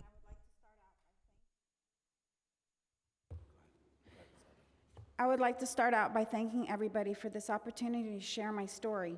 I was a tenured special education teacher in the field of autism for over 20 years. My main objective here is to shine a light on how difficult the process continues to be for me and thousands of other city workers in trying to get our careers back. The City of New York and DOE failed those of us who were terminated or had resigned with a lack of outreach and guidance on re-entering the workforce. We were only told to reapply as new teacher, as I did. I was cleared and I was put in the new teacher recruiting section of the DOE's website. I had 3 separate interviews in August of 2023. My last interview was an in-person demo lesson and the interview with the principal in Brooklyn.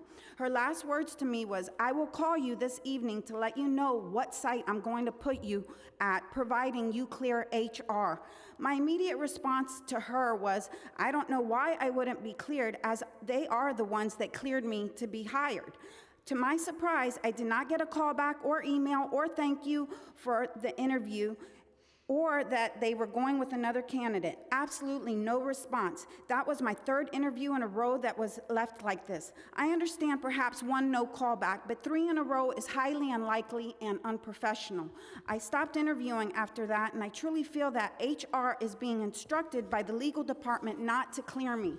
I won my right to work in September 2023 and was ordered by Judge Ralph Pertizio to go back to work at the start of this past school year. I arrived to work with a court order in hand and was denied access to my job site and made to wait outside for hours to be told by the current principal that as per legal, I was not allowed back to work. After 20 years of service, I was humiliated and made to wait on the sidewalk. Just last week, I received an invitation from the Teacher Recruitment Center asking me to apply for summer school with a 1-week deadline approaching. I would be genuinely grateful if I could work for summer school, as I have done for my full 20 years straight with the DOE. Thank you. Thank you. Hey, my name is Michael Kane. I was a New York City special ed teacher for over 14 years. I lost my job over the vaccine mandate and founded a group called Teachers for Choice. I thank you, Chairwoman De La Rosa. Thank you, everybody here, especially the minority leader, Councilwoman Ariola. You've just been, heroic for us, and I appreciate that. Thank you so much to Councilwoman Joseph for being here and everybody for being here. I first just have to note that it really struck me to hear Alfonso talk about homelessness from this.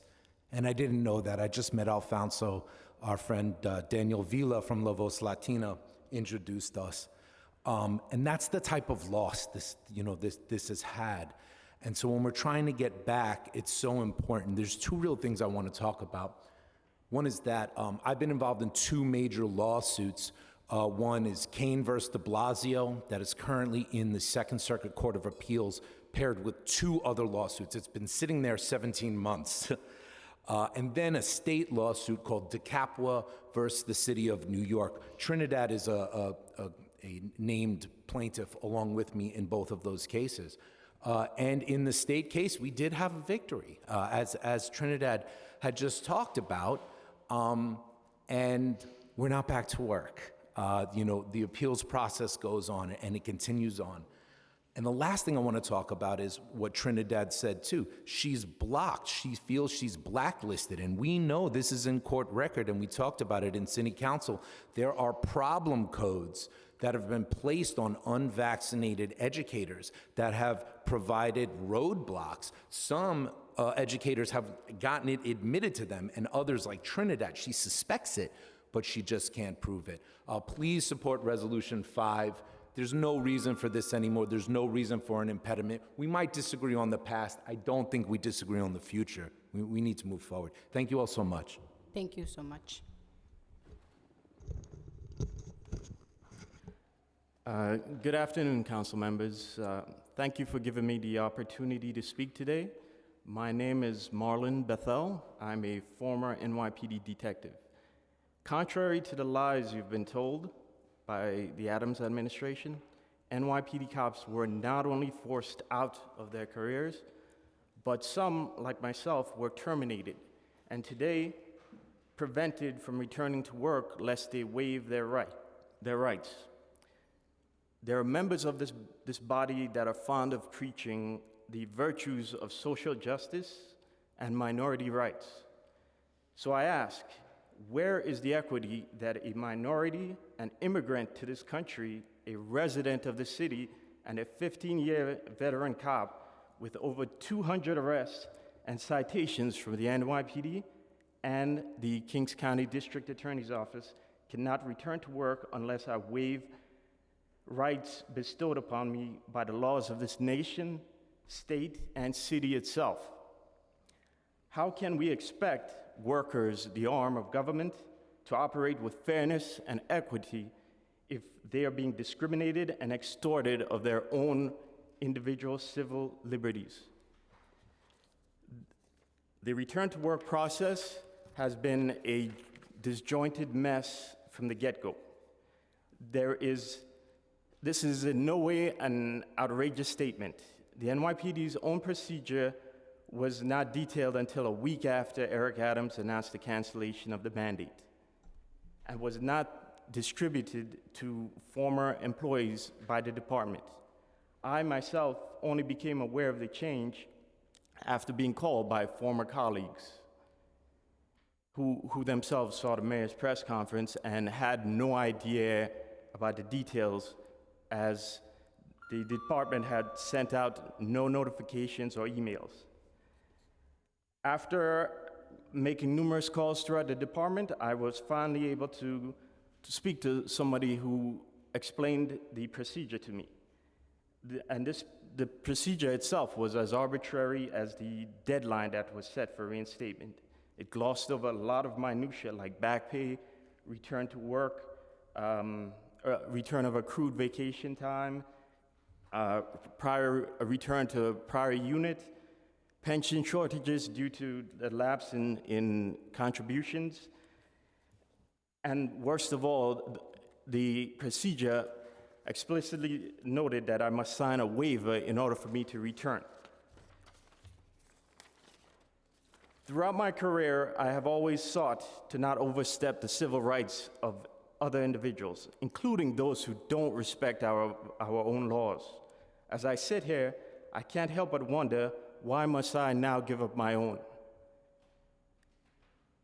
Had I simply chose fraud and dishonesty and used a fake Vax card, I would have been reprimanded and still allowed to keep my job. So why is it that having chosen honesty and actual science, I'm no longer allowed to be there unless I sacrifice my additional rights? Mr. It is Bethel, time for this council to send a message. Can you conclude, please? Thank you. I think it's time for the council to send a message, okay, on behalf of your constituents, some of who are all in here, and we all work for the city. Thank you. Thank you.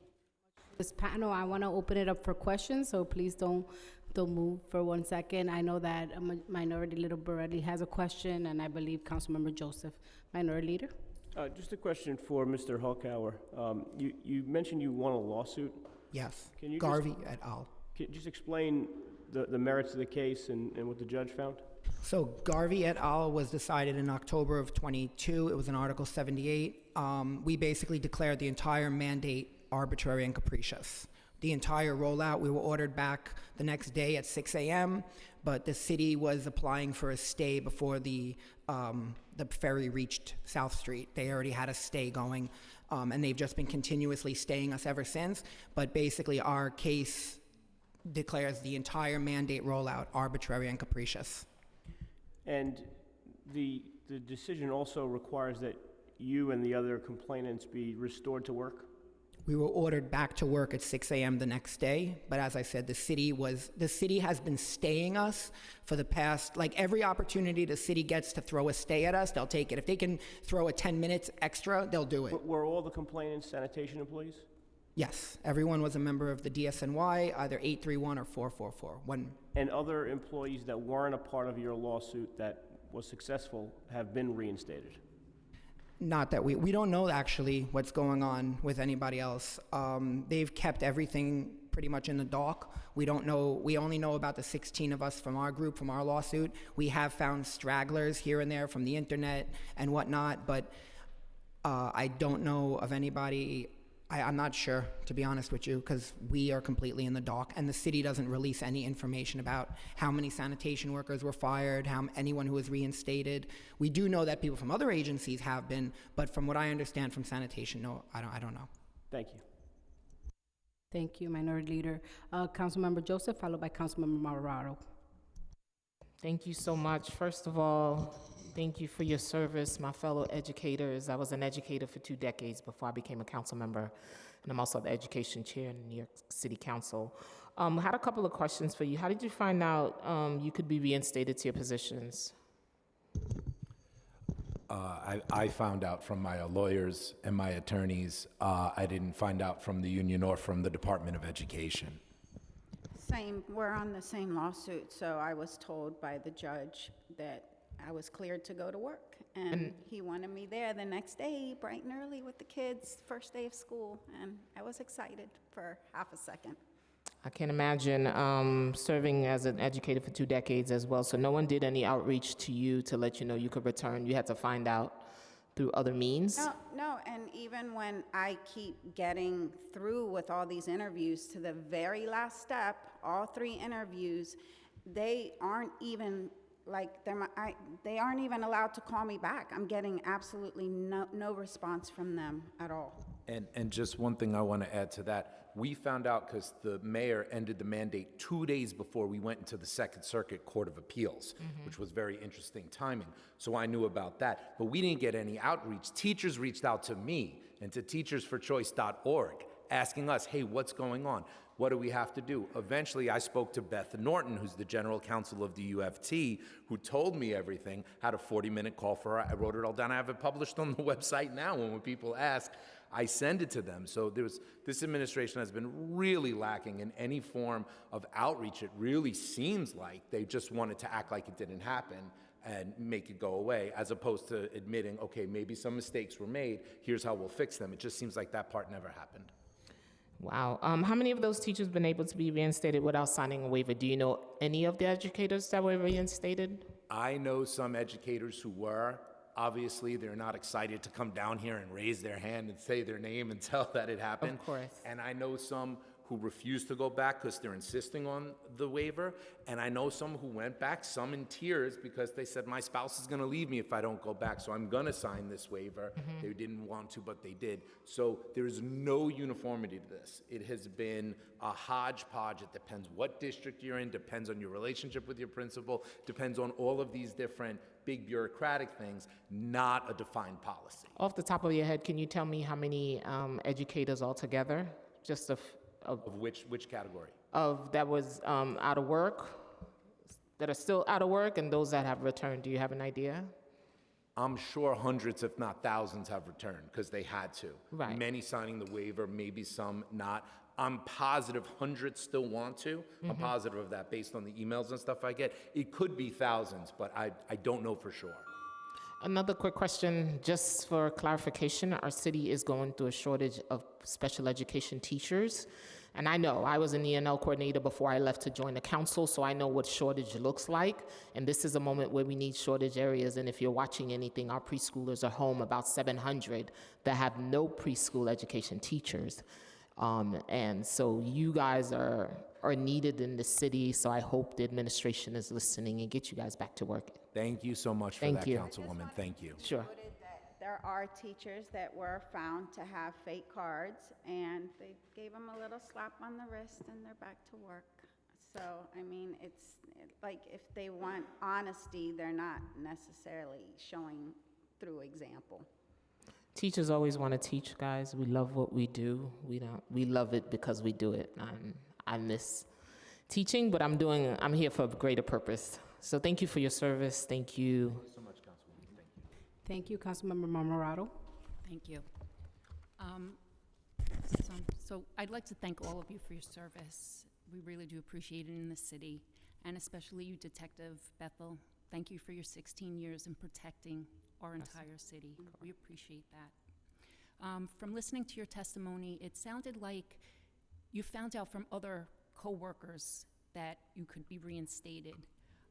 Was there any outreach done by the department to the members? No, there was not. Nothing at all.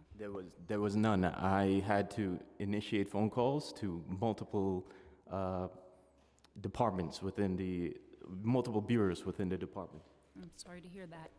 And as a retired members of the department that were forced to retire because they did not want to comply with the mandates, were they able to return to the department without signing a waiver?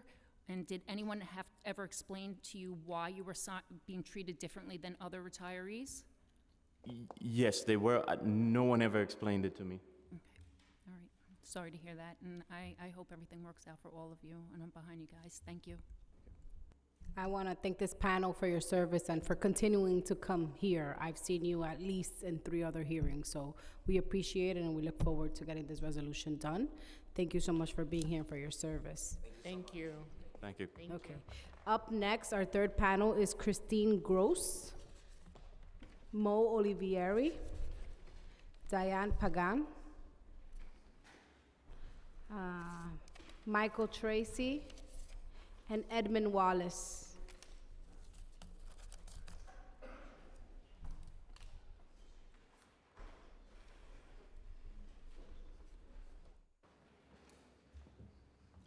Yep. Thank you. And you may begin and just identify yourself for the record so we can keep track. Thank you. My name is Christine Gross. Christine Gross. In September of 2021, I should have been starting my 21st year as a teacher. Instead, I took a leave of absence because I needed the medical insurance, and then I was fired in September of 2022. I was certainly not informed in February of 23 that by the Department of Ed or my union that I could go back to work. I heard most of this information on the news, and I didn't bother because, as far as I understood, there was going to be no back pay and no being made whole. And secondly, I would have to find a principal who was willing to hire me, and my principal at my school had just started that year, so I had absolutely no relationship with her.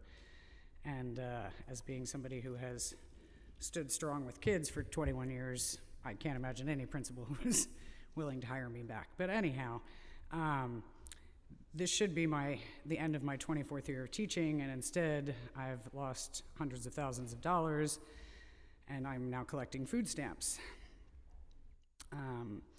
I thought this was about being made whole and getting our back pay back, so I kind of prepared things that don't really make any sense for this now, but I did want to say that in my research on looking into this, I found out that at the end of July of 2021, the city was offering $100 for people to take the vaccine, and apparently 800,000 New Yorkers took advantage of that, which, I'm not a math teacher, but that's $80 million, which I can kind of now understand why they needed to fire us all if they paid $80 million for people to take one dose of a vaccine when the vaccine wasn't even effective without 2 doses. So I am just here today to say that I would like to be made whole. I would like to go back to my career and not be 6 years away from when I thought I was going to retire with no money, because when I should be making my 22-year longevity, I'm now not making anything. Thank you. Thank you. Good afternoon to the committee members and those from outside the committee to allow these members to tell their stories. My name is Michael Tracy. I'm from the Uniform Fire Officers Association, and I'm testifying quickly today to communicate our support for this resolution, which puts the politics of vaccines aside and asks for a transparent and consistent process to rehire these city employees. As union representatives, when a workplace rule is passed, we have a choice: to either challenge that rule or to make sure it is fairly and equitably enforced. In this case, that sense of fairness and equity is missing from the process. In early June, when the city of Los Angeles, a city that was far more arbitrary in its enforcement of vaccine requirements, changed course and removed vaccination as a requirement of employment, it immediately provided a pathway back for these workers. We asked the more highly functioning New York City government to follow suit. I'm going to change course quickly and discuss the FSA, because I have an opportunity and it's important to us as a labor union. We talk a lot about in the labor movement and in this committee, I know it's important to you, Chair, about affordability for city workers who have families. I can't think of any better opportunity aside from a pay raise to deal with this than the FSA, which includes DCAP. As many in the committee will know, DCAP covers a lot of expenses such as camp, daycare, and other things. We implore this committee to press OLR on increasing windows for enrollment. That's very important. Electronic payment cards, which I understand might be a little distant in the future considering their discussion of the portal. Omni, eligibility for transit checks. And have agency provide direct enrollment as opposed to the janky OLR system, which is very difficult for a lot of workers to manage, and that's why we don't have a high enrollment process and even a lower usage rate. So we thank the committee for looking at this issue and hope they'll press OLR in the future. Thank you. Thank you so much.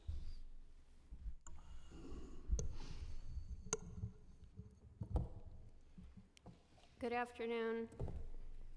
Good afternoon. My name is Diane Pagan. It's been a long road to get here. We're worn out, excuse me. My name is Diane Pagan. I'm from Queens. I grew up in Woodside houses. I went to DOE schools throughout my childhood. I'm a social worker, and I did a lot of financially helping people with the income that I had from the DOE, in addition to doing the job that I had at the DOE. I'm a tenured school social worker who was forced out because I declined to comply with the demand that I take a COVID shot. I was living in District 36 at the time when I was forced onto DOE's unpaid leave. If myself and other city workers of all agencies had been removed from our jobs and we had been bankers or tech workers, it would have been called a scandalous brain drain, and Bloomberg News and Forbes would have been coming down to New York City to report on it.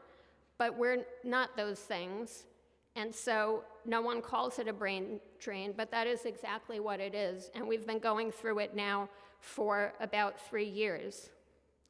We need Resolution 5 for a couple of reasons I'm just quickly going to say. And I'm going to give an example of why the DOE is not qualified nor competent nor has any moral authority to solve this problem and why we need Resolution 5. After the vaccine mandate was lifted and I tried to reapply, I was treated like I had to apply as if I were a total stranger, completely new to the city and completely new to the DOE. I will not sign away my rights. I will not sign away my rights.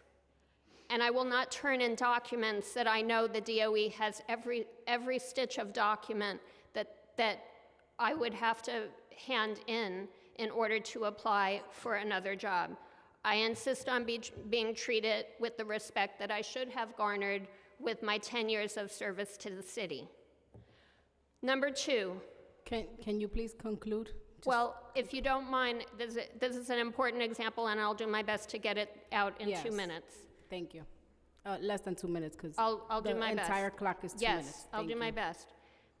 DOE created a leave without pay category and then reneged on the only term in the leave without pay that the DOE itself had to honor. Why do I say this?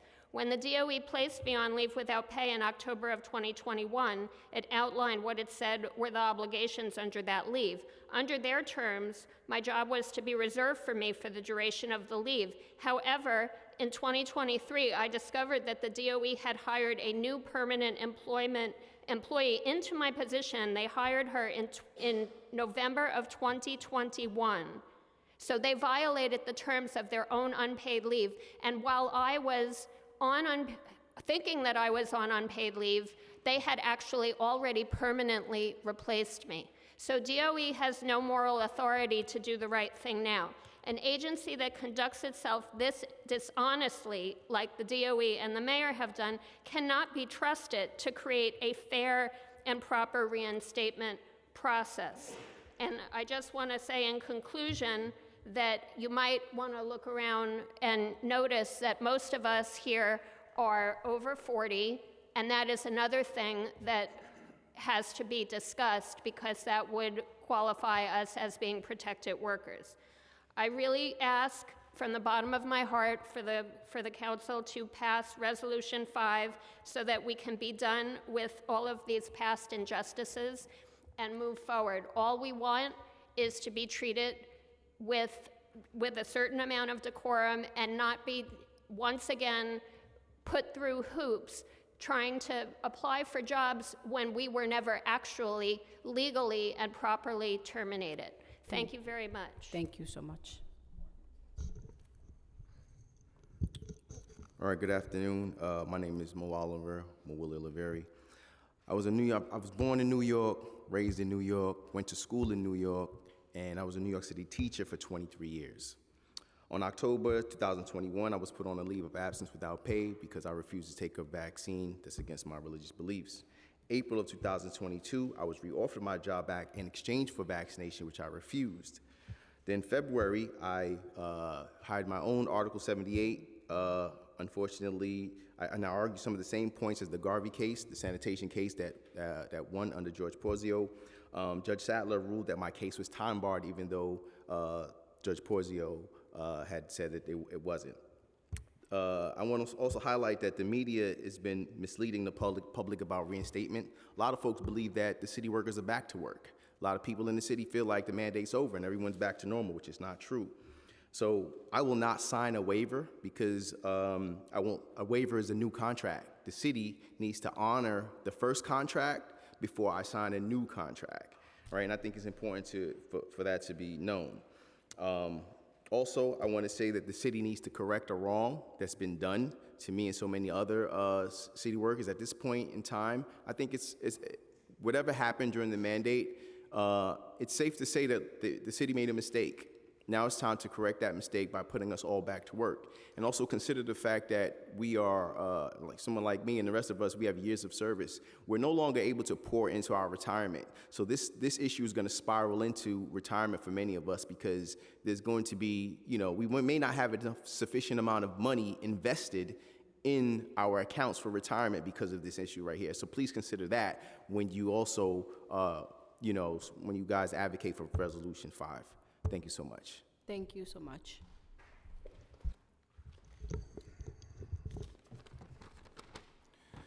Hello, my name is Edmund David Wallace II. I am here to speak about deprivation of the First Amendment right of freedom of religion, a basic human right. I have not worked since January 6, 2022, because New York City denied my religious exemption and my appeal for not taking the COVID shot/bioweapon. The past 30 months have been a burden on myself and family, causing a massive amount of undue hardship.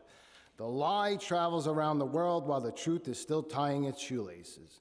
Safe and effective, they said. More like not safe and not effective. It's easier to deceive someone than it is to convince them they have been deceived. Going through this process, it pokes holes in all three branches of government. How is it that my religious exemption was not accepted, and yet countless other religious exemptions were approved? I am still waiting for an explanation, of which I still never received through countless emails. To Plumbers Local Union Number 1 and Steam Fitters Local Union Number 638, at the very foundation of your core principles, it shall be first and foremost to protect your workers' rights, not go along with a globalist depopulation agenda. Ephesians 6:12, for we wrestle not against flesh and blood, but against principalities, against powers, and against the worldly governors, the princes of the darkness of this world, against spiritual wickedness which are in high places.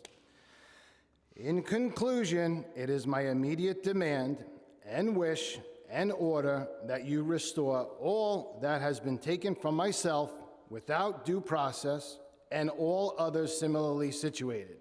That includes reinstatement, back pay, and full seniority. Thank you. Thank you so much. I don't have a question, but I do have a statement. I mean, so far, everyone who has testified has a very common theme.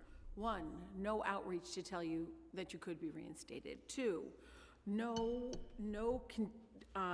continuity in policy for that reinstatement. No compliance with the court when you were ordered and given your civil right to go back to work.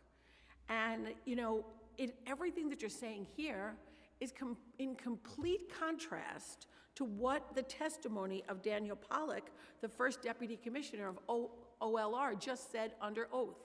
So I think that's very important, because we're listening to people who are on food stamps, who had no jobs, who were living with family, who were living homelessly, all because you decided to take a stand, and you did take that stand. But I will say that I agree with what was said. What was then is then. What is now is now. There are no longer any mandates, and we need to get our municipal workers back on the job. And I want to thank the UFOA for coming and standing up for your members today. Thank you so much. Thank you, Councilmember Arreola, and thank you to this panel. Thank all of you who came here to share your thoughts, your experiences, your stories with us. If there is anyone in the chamber who wishes to speak but has not yet had the opportunity to do so, please raise your hand and fill out the appearance card with the Sergeant at Arms at the back of the room. Anyone else in the room that wishes to speak in person? Seeing no hands in the chamber, we will now shift to Zoom testimony. When your name is called, please wait until a member of our team unmutes you and the Sergeant at Arms indicates that you may begin. We will start with Anastasia Christopoulos, followed by someone named Jean. We don't have your full name, so please give that to us. Followed by Krista Odea, and then followed by Zena Wawaja. Am I saying that wrong? Well, I'm probably saying that wrong. And Javier Vasquez. So we're gonna start with Anastasia Christopoulos first, if you're on Zoom. Time starts. Hello, can you hear me? We hear you, Anastasia. Hi, my name is Anastasia Christopoulos, and I was a tenured speech pathologist working in District 75 for almost 8 years. And I had worked the 2020-2021 school year in person at my school, while more than 50% of my colleagues were granted medical accommodations and worked from home. I worked in person with my special needs District 75 students who didn't mask, didn't socially distance.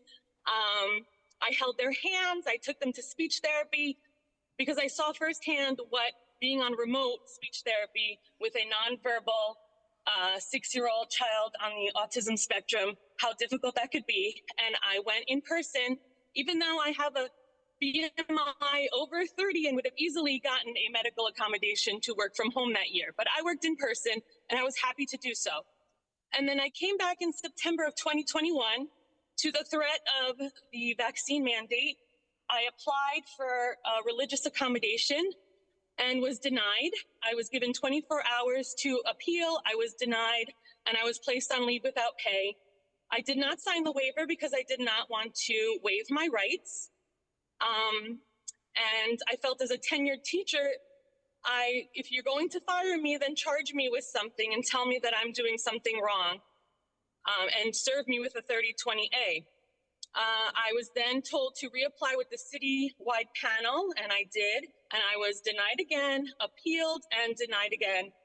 I was not allowed to work anywhere within the 5 boroughs for several months because I was not vaccinated. I was walking dogs on Rover. My family took a more than 50% pay cut, and I eventually got a position working in Nassau County, and I took a more than 40% pay cut to work there. And if I do want to go back to the DOE, I was told I would have to reapply as a brand new employee. I would not have tenure. I would become a probationary teacher again. I would have to reapply for all my salary has expired. steps. Thank you. I would not, I'm sorry. Your time has expired. Please conclude. Okay.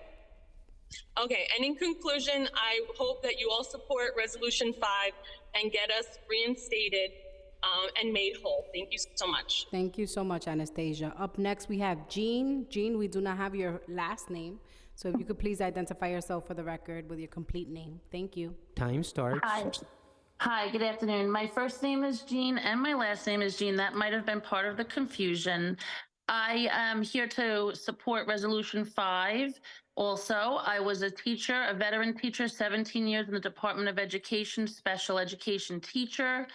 I did not get the vaccine. I attempted a religious exemption. I was denied twice, and I was put on leave without pay on October 4th. Same as my other colleagues from all city agencies, there was a lack of communication, a lack of information, a lack of outreach from union, from DOE, from city work, any city agency to help guide us in what we needed to do or what was happening to us. I was not offered any type of 3020A hearing. By October 18th, I was under so much stress from my principal calling and harassing me to see if I was coming back to work. I had to resign. Under the arbitration agreement, I was anticipating being able to collect some unemployment to be able to at least support myself until I could figure out my next steps, hoping that I would be able to get my job back in the city school system.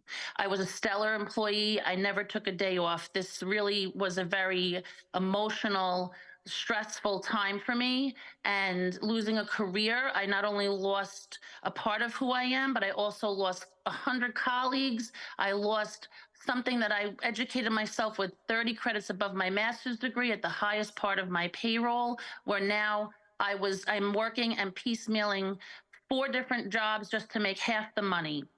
At the time when I decided to sign the waiver, I was under so much stress because I didn't know how I would support myself. Like many of my other colleagues, some of them wound up homeless. I could not see myself go in that direction. So my decision was to just sign the waiver, but move forward and try to put back together pieces of my life, hoping that the mandate would be lifted and I could get my job back.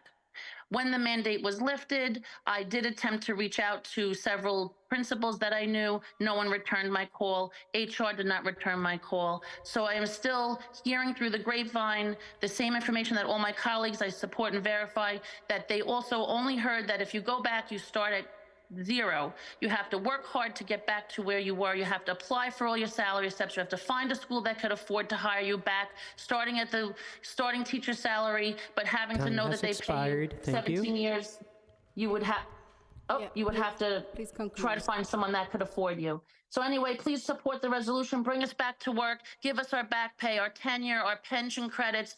I was supposed to retire in 3 years, and now I'm looking at working who knows how long, piecemealing 5 jobs just to make a third of the money. Thank you. Thank you for coming and for testifying. Up next, we have Krista Odea. Time starts. Hi, my name is Krista O'Day, and I'm a former FDNY rescue paramedic. I was employed with the FDNY since 2005, began as an EMT, and upon completion of top class, went to Station 38 in Brooklyn, where I worked for 3 years before being accepted into medic school. I attended Paramedic Basic 9 at the EMS Academy and graduated in 2008. I worked as a paramedic at Station 58 in Brooklyn for 5 years, and during this time, I attended training to become a hazardous materials technician and transferred to Staten Island. In 2015, I was asked to take an offline role as the ALS coordinator for Division 5, which includes Staten Island and South Brooklyn. In 2017, I was accepted into the Rescue Medic Basic Training class and was working as a rescue paramedic until I was terminated on March 15th of 2022. In addition to my work on an ambulance, I was a mentor in the FDNY Explorer program since 2014. I was also trained in the Dignitary Protection Unit, Counterterrorism Task Force, as an EEO counselor and EEO liaison for Division 5, and as an alternate liaison to the commissioner. In 2009 and 2021, I received Pre-Hospital Save Commendation, and in 2015, I received Paramedic of the Year Award. I also published a call review article in FDNY EMS Pro magazine in the June-July issue of 2016, recorded a podcast with then Chief of Staff Elizabeth Cassio for FDNY EMS Pro in March of 2018, and was interviewed in April 2020 for an insight into COVID-19 emergency responders. I have poured my heart and soul into my career with the FDNY, and I've shown exemplary dedication to my profession. Being a frontline emergency healthcare provider was a calling since childhood. Working in this field not only allowed me to fulfill my passion, but has brought about significance and purpose in my life. I truly enjoy being a paramedic and providing care for my community. I had every intention of serving the city in which I was born and raised in, where my immigrant father worked to support his family and my immigrant great-grandmother worked to support hers. I looked forward to many more years as an employee of the FDNY and as a resource to the community in which I served. When the vaccine mandates rolled out for first responders in October of 2020, We lost your audio. Krista, we lost your audio. I don't think she could hear us. Yeah, I don't.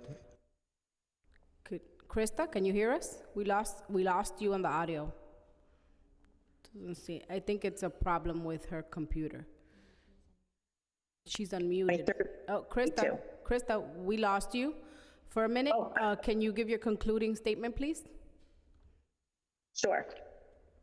So just to let you know that currently at this time, after being terminated for being a paramedic, I currently work as a 911 paramedic at Robert Wood Johnson Barnabas Health in New Jersey. My religious exemption was accepted without issue. There was no panel opinions deciding whether my beliefs were valid, and I am still employed as a paramedic for Robert Wood to this day, a little over 2 years. It was very interesting to me that I could do the same exact job in New Jersey that I was doing in New York City. Just across the bridge, I was able to practice as a paramedic, which begs me to question what happens in the event mutual aid is requested by New York. According to the Emergency Management Assistance Compact, if I were to be deployed to assist as a paramedic in New York, I work, and I quote, work for the agency that requested me and would be, quote, under the operational control of that agency. I would then be working for the very same agency that fired me because of my vaccination status. Additionally, on the EMAC website under license and reciprocity, it states that whenever any person holds a license, certificate, or other permit issued by any state, evidencing the meeting of qualifications, such person shall be deemed licensed, certified, or permitted by the state requesting assistance. To clarify, I would be able to work in New York City as an unvaccinated New Jersey paramedic, but unable to work in New York City as an unvaccinated New York City paramedic. I hope this letter can put in perspective how the COVID-19 vaccine mandates destroyed the core of the city, the frontline workers. What was done to the hardworking people of New York City was and still is absolutely criminal. May I remind the council that members who lost their jobs 2 years ago have not been hired back, yet the city knows that in the case of mutual aid, those who are unvaccinated from we're other going to need states— you to conclude. Please conclude. Yes. I am also a named plaintiff in the KKNYFRL, the New Yorkers for Religious Liberty versus City of New York case, which is still being heard by the attorneys Nelson Madden Black, ADF, Freedom Counsel, with assistance from attorneys Sujata Gibson, Christina Martinez, and attorney Mendenhall. Thank you. Their damage can be repaired, and there's always a time to change. Please approve Reso 5 and hire back all those who have lost their careers and livelihoods. Thank you. Okay, I'm going to remind panelists, it is 2 minutes. We have been very generous with time, allowing people to go over, but going over doesn't mean speaking for an additional 5 minutes. Please respect the rules of this chamber and of this council. 2 minutes, if you go a little over, we're giving you grace to speak because this is your moment to speak, and we understand the severity of the case you're bringing forward, but not for an extra 5 minutes, please. So up next, we have Zina Wujaw, and I'm sorry, I know I'm messing up your last name. If you could re-identify yourself and correct the record. Time starts. Yes. The last name is Waju. Can you hear me? Yes, we can hear you. Thank you. Okay, thank you. I was a New York City public school teacher for 22 years, serving in my school as the only ENL teacher for a school that had a high population of English new language learners, as well as an alternative school that serves young people who are returning to school. I was removed from my position and placed on a leave without pay in October 2021. Some of the impacts of that, because it was extended through my, to me, kind of runaround exemption appeals process, which lasts for 6 months. As a part of that LWOP status, I was restricted from seeking gainful employment elsewhere. I was also restricted from seeking unemployment benefits and from seeking food and nutrition benefits, which were needed in my household, as I was the sole income provider in my home. Some long-term effects have been since the termination that happened in the spring of 2022. A depletion of my savings during the leave without pay period, where I had no other resources except what I had saved. Being significantly reduced in terms of my retirement income, which I was told when I pursued an appointment with the retirement specialist, who also told me to just take the shot and go back and then I wouldn't have a problem. That I will not be able to recover that because that time was not pensionable and I have not been paying into the system. And I also hadn't achieved the age or the service time required in order for me to retire at the time that I was supposed to. That, you know, I was also denied unemployment benefits again after I was approved by New York State Department of Labor. The city, my employer, stepped in and created a story to say that I was not eligible, and so those benefits were cut off, and I have been making my way, navigating on my own. Again, I supported myself and my own household, but also I have always been a support to my extended family through the stability of my job and through the resources that I was able to get through there, and that has stopped. Your time has expired. Thank you. Thank you. Thank you so much. Xavier Vasquez. Please Time unmute starts. Hi. I'm a Marine Corps veteran. I served 2 tours in Iraq. Was motivated after the devastating things that happened in 9/11. I was terminated in 2022 for my religious beliefs. My religious exemption got denied. I also practiced my rights to not disclose if I was vaccinated or not, which I never did. I did comply with the weekly testing, despite of that, because I was coerced to do that or have to be escorted outside of the building. I lost a secure job that I trusted after I joined the Marine Corps. I did get my associate's degree. I didn't continue because I trusted the city to keep me employed. I've been impacted by the termination. My family has struggled to eat. to keep the utilities on. We've had to sell our house, get rid of our animals. That's even including farm animals because I had a dream home. I was happy to be in the FDNY. I support the Reso 5 for us to go back to our jobs.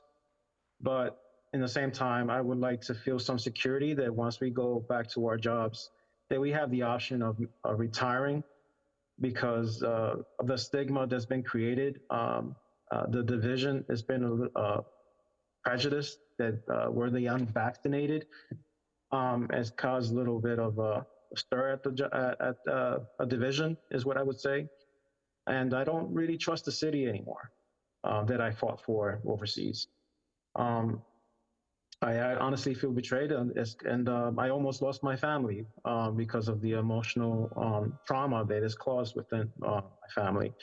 I have a really hard time being able to make sure that my family stays alive during these days. I have a 1-year-old baby, 3-year-old, 17-year-old, and a 12-year-old that has ADHD. So to be honest, I feel very betrayed and hurt. And I'll just leave it at that. Thank you, Mr. Vasquez. Councilmember Arreola has just 2 questions for you. Hold on one sec. Firefighter Vasquez, did you have an Article 78 filed? I won my Article 78, and the city has appealed it. They told the judge that I can call my job at any time and get my job back, in which I did. I called them and I also emailed them, and they directed me back to the city, saying that they were instructed that everything is being handled in court, so they denied me to get my job back. So I have my my lawyer, Christina Martinez, representing me currently in federal court. When the FDNY told you that, did they give you a reason that you were not being allowed to come back to work, even though the court mandated that you won your lawsuit on your right to go back to work? Did they give you a reason why?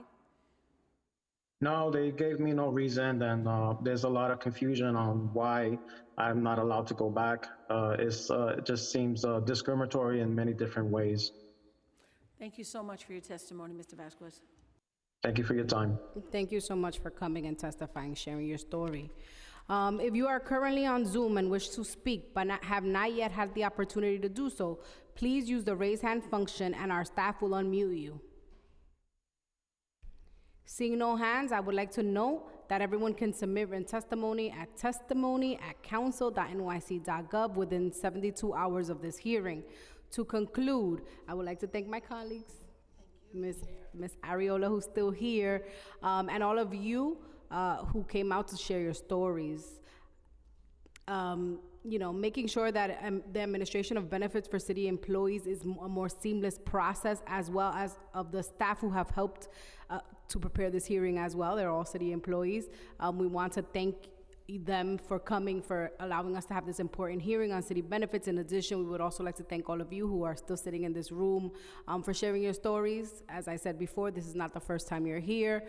We're looking forward to getting Resolution 5 passed and for all of you to be reinstated. I'd like to take a moment to express my thank you for all of your interest and your advocacy today. Thank you for all the work that you do and for your collective service to our city. With that, this hearing is now concluded, and I hope everyone makes it home safe.